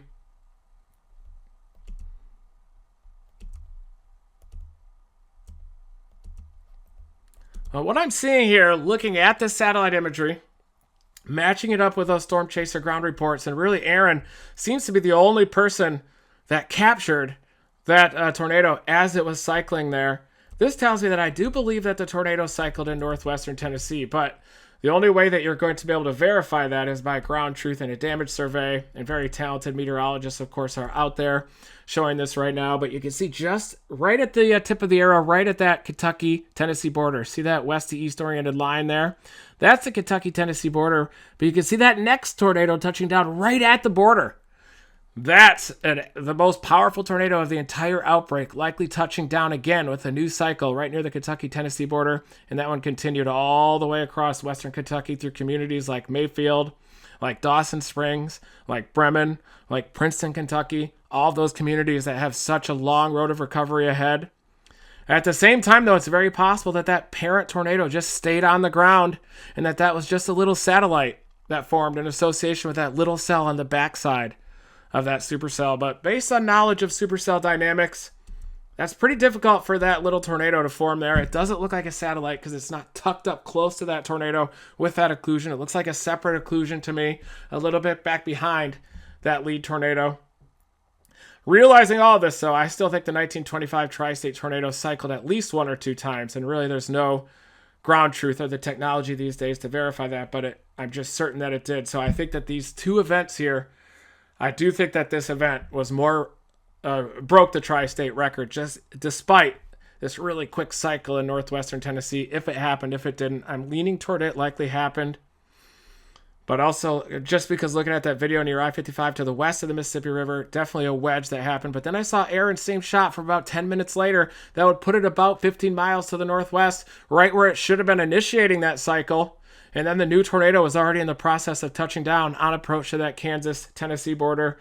We also have verified it with radar here, with a radar grab of that cycle right near that same location. There's the radar grab showing 2 different tornadoes in progress. The larger debris ball actually on the southern end and the Tennessee side was associated with a smaller couplet, but that's still likely debris that was lofted when the tornado was bigger and stronger. And as the tornado was dissipating, it still had that big debris ball above it being sampled by radar. But you could see that according to velocity, that tornado cyclone was certainly weakening there on the Tennessee side. And then you've already got your debris signature just on the Kentucky side of that border, matching it up with the satellite imagery. It looks like that's a new track. One really quick cycle, you also had a tornado on the ground. You never didn't have a tornado on the ground there during that handoff. There was a tornado on the ground, and clearly Aaron's video already shows that new tornado that already formed there. So you had a tornado on the ground at the same time during that quick handoff.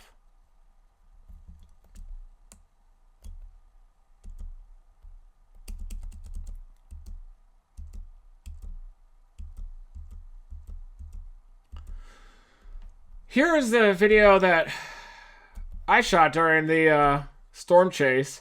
And I was streaming live with 2 phones, so I wasn't able to shoot as much video as I would have liked as I was streaming, or even look at radar, or even see where I was relative to it. That was that power flash looking to the north near Leachville up in Arkansas. There it was. There was another power flash that illuminated that whole tornado looking off to the north. Tragically, loss of life was being caused by that as that power flash was happening.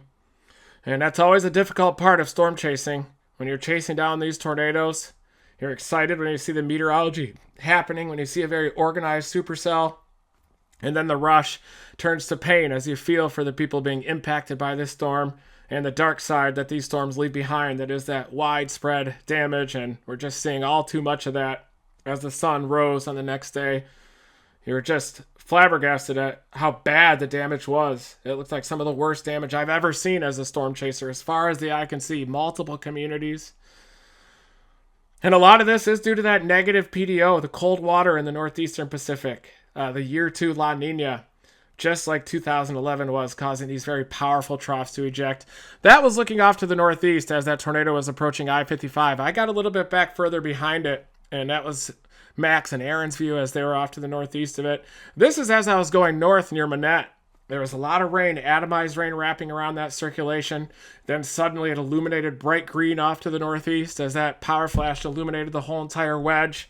That was when I realized, whoa, I'm actually facing the wrong direction than I thought that I was. And then we meandered through the northeast looking for people that needed search and rescue up there. Didn't even realize that we drove right by that Dollar General there in Leachville off to the northeast. Everything was pitch black out in northeastern Arkansas. And then as you're looking off to the northeast, remarkable how visible this tornado was from the southwest, but also very believable because you realize how well that mesocyclone is getting ventilated by those very strong winds. But this is as I was going off to the north. I thought I was moving off to the east. Might have been actually facing east here, looking off to the east-southeast at the Monette tornado, and then letting it cross just to my east, and then went off to the north, and then right near that elbow on the north side of the Monette area. There you can see that big power flash that illuminated that wedge. Was probably about a half mile on its backside at this point. Rear inflow jet streaming into the tornado. This is when I thought I was going east, and I was actually going north. And the tornado crossed right in front of these storm chasers here, and then I bent off to the right, went over those power lines, and then the tornado was off to the north near Leachville, moving off to the northeast. But this shows you how you have to use wind direction when you're chasing at night. There's looking off to the north, now at the Leachville tornado, turning off to the east, and continuing to drive along with that well northeast of the Monette area.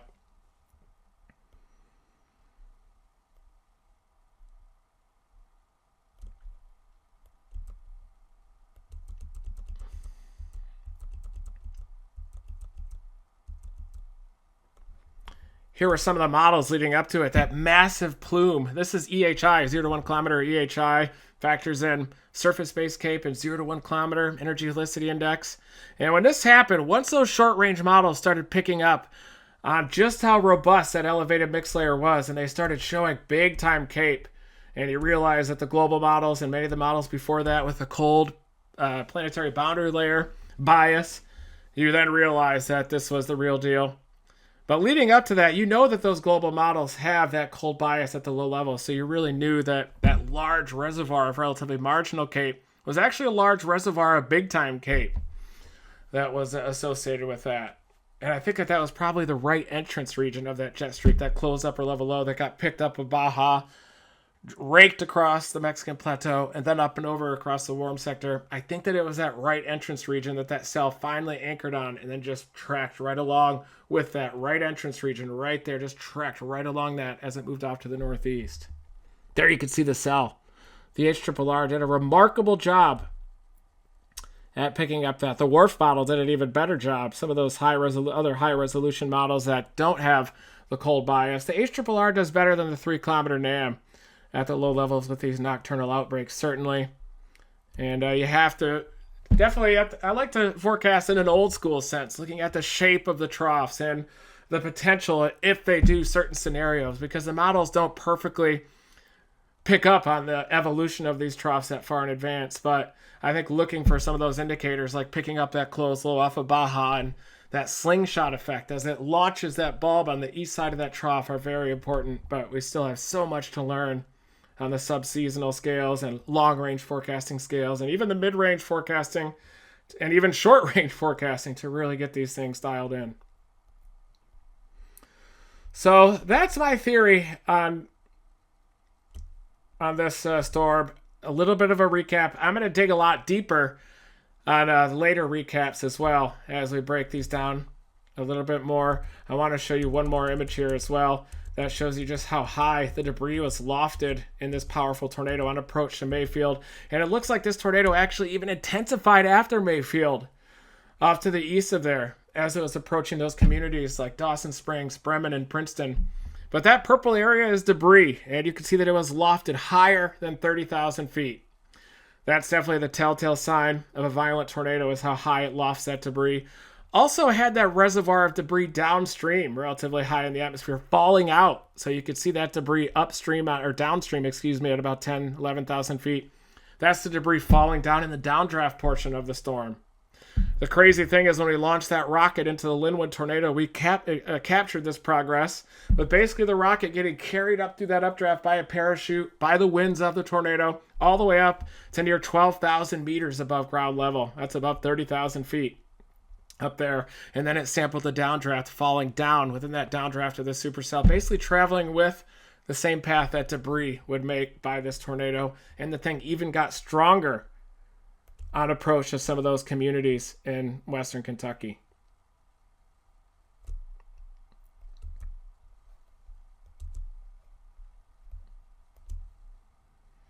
So this Max's shot. So thank you to the storm chasers that allowed me to use these images and breaking down. This is Max Olson, Aaron Jajak, that showed the cycle on the Tennessee side. There's that cycle right there. And I'll also share with you the gravitron data that we recorded. So that was relatively early on in the life cycle of this storm. I saw the first debris circulation, and it did produce a tornado down southwest of Weldon first. Once I saw that TDS, that was when we deployed the 2 gravitrons. And there was actually somebody in the house we were deploying in front of that then started tearing out of the driveway, rolls down the window, and I was like, there's a tornado heading for near this location. He's like, hell yeah, I know, that's why I'm getting the hell out of here. And he ended up driving south. Thankfully, the tornado didn't materialize, didn't impact his home, and he was able to return safely there. But still interested, excited to see what the gravitron data will show, because that was also about 10 minutes before the long track tornado that went through Monette touched down. So I'm interested to see the gravity wave action that was happening as that circulation was ramping up. And then as we were going north near Wiener to the south of Jonesboro there, we were actually right underneath that circulation as the tornado was touching down, but just trying to race off to the northeast to get back out ahead of that storm the best that we could to hopefully be able to deploy. And you can really see that cycle there with the debris ball. Of course, you're going to have to go through frame by frame. There you can see later on its life cycle dissipating up there near the Hudson area. There's near Amagon where we deployed the gravitron network. It looks like that circulation passed just to the northwest of the network. And then bam, look at that. Leachville, Homersville, Hayti. And then it crossed the river. Let's see the cycle. That looks like a cycle to me, and I think that that's what was picked up by Aaron's shot right there. Right there is where that cycle happened. That's the dissipating tornado that crossed I-55, and then the new circulation just off to the northeast of it. But of course, the detailed damage survey is going to confirm all this, and it's very possible that you may not even be able to know for sure if that storm cycled or which tornado exactly happened there. But based on all the indicators I'm seeing, I think there was a quick cycle, and a tornado never left the ground there, but 2 different occlusions. And I'll break down the occlusion process in later briefings as well. And I think that the occlusion process can be defined in certain layers of the atmosphere within the supercell. And we'll discuss that relative to tornado evolution as well. But an absolutely insane supercell here, record-breaking, because I believe that the 1925 tri-state tornado also had at least 1 to 2 quick cycles. Looking a little bit closer here on the satellite imagery, it does look like it may have had a quick cycle there in the northwestern Tennessee portion. So thank you everybody for tuning into these weather reports. Thank you everybody for helping out the people in the path of this tornado that were impacted by it. There's so many heroes on the ground right now. Saw that man that was grilling food for the people in Mayfield there as well. Just drove a half an hour, brought a grill there, setting up shop, providing food and water. Absolutely incredible things to see out there. And your heart definitely goes out for those people. Their lives are permanently impacted by a tornado like this. And this is Mac's photo here showing that telltale horizontal vortex streaming right into the tornado. A violent tornado, telltale sign of those horizontal vortices coming in. As it's a big updraft plume, it will excite shear vorticities along the outer periphery of the tornado, and they get fed into that tornado vortex. So more updates on this, more case studies as well. We're just going to continue to break down this tornado.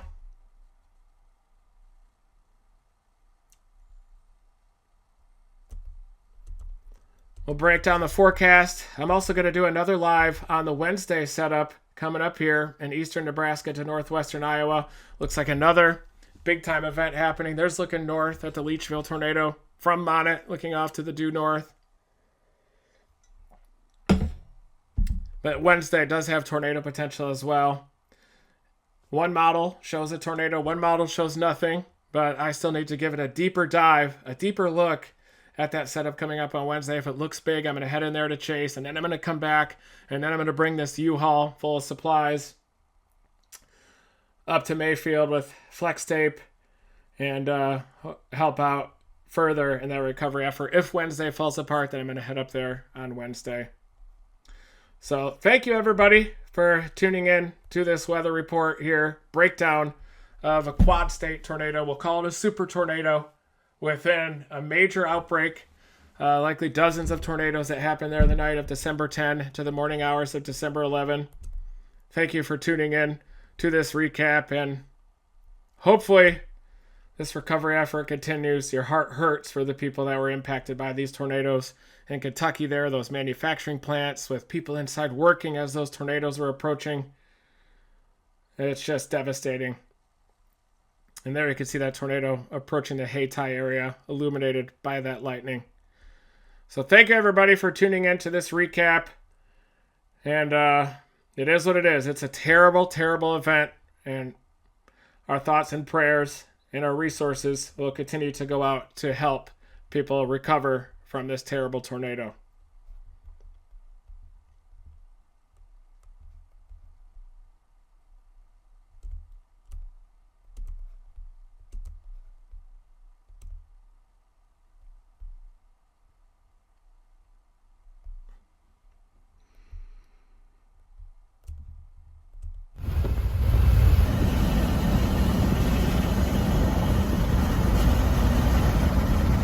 Gotta be it up there, right up in there.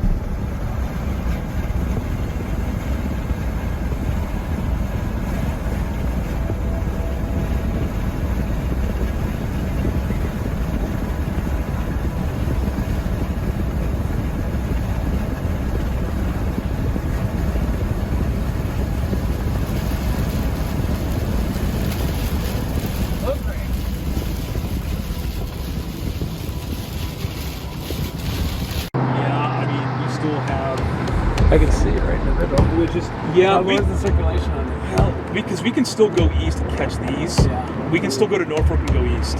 Yeah, at least we can go north and east. We still watch this. You think we should go east now? I think we need to go north. Or and try east. to intercept it? I think we need to go now. Absolutely. What if it has a tornado now? Oh boy, look at that base. There it is. Got it, got it. I saw it. I got it. I got it. It's on the ground. I got it. It's on the ground. I got it. Oh man. Norfolk. Madison.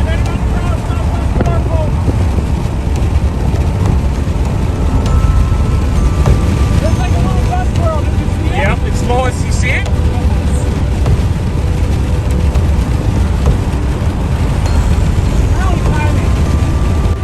Hey, look at that updraft. That is...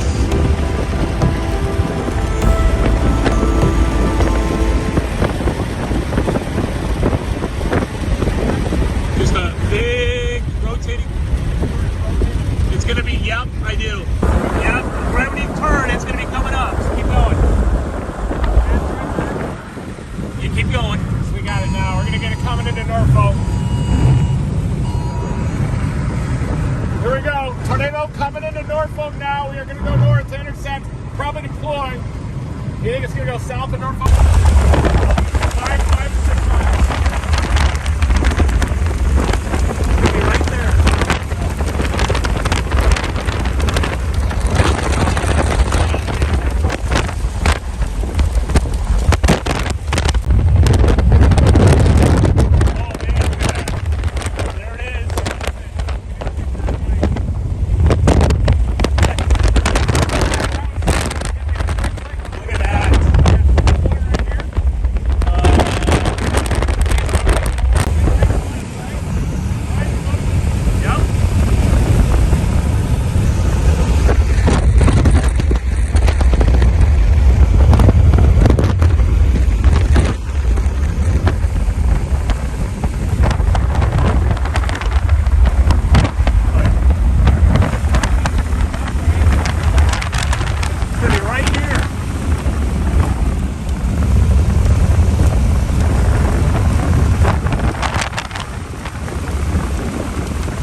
That's Reed. Look like, I would say so.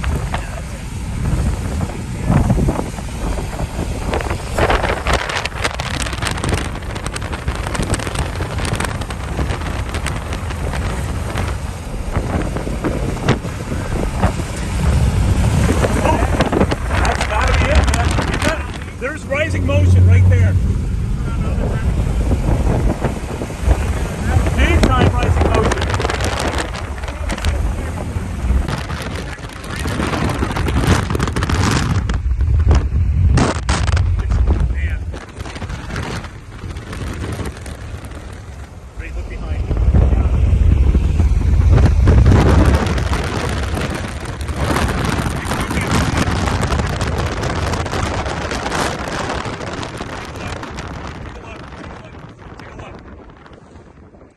Take a look.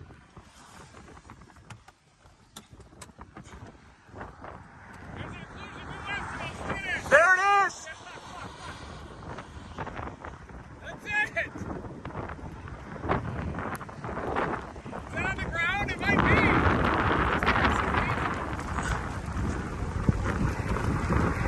Hey Ray, look at the curtains.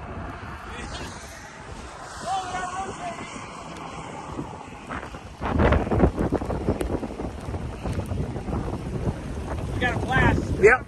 Yep. You got a blast.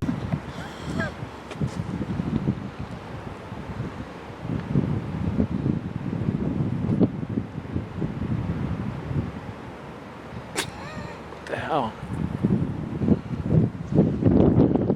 Pick the drone up real quick and look at it.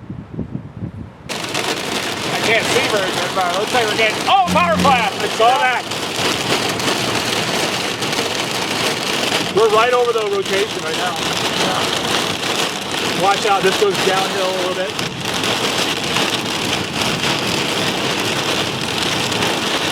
East buoys? Right here, careful, it's gonna go downhill.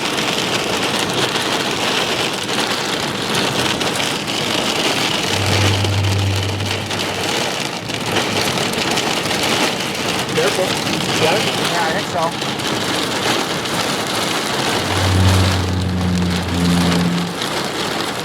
Steady. Wow, look at those trees, they're about to...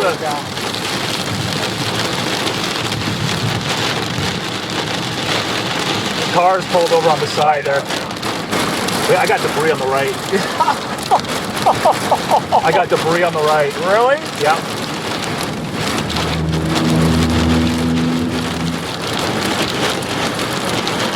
Wow. Careful. Careful. Car coming out. I see him.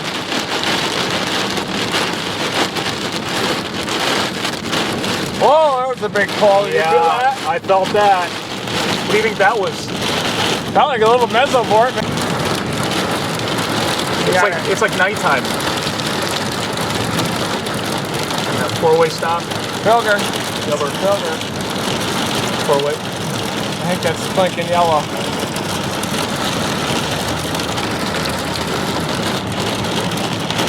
That car is still up there. Semi coming.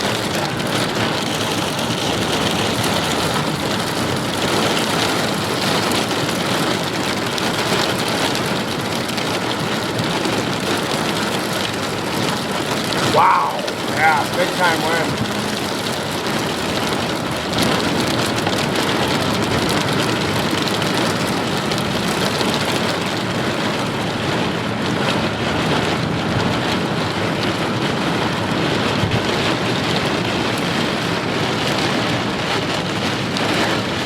I think I see that car. Bridge coming up.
the wraparound of this potent system. Just incredible. Just a few hours ago, intercepting tornadoes here, and one of them down to about 4 power poles in a row just to the east of Norfolk. And now temperatures are plummeting.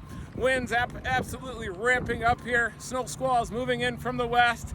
And so this is a day covering tornadoes, and then you're covering snow squalls on the backside, and a high wind warning as well. Winds are going to be gusting 50, 60, 70 miles an hour overnight tonight on the backside of this Pacific front.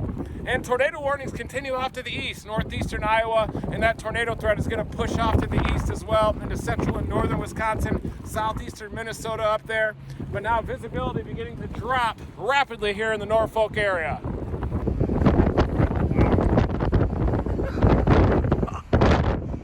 Coming in hot.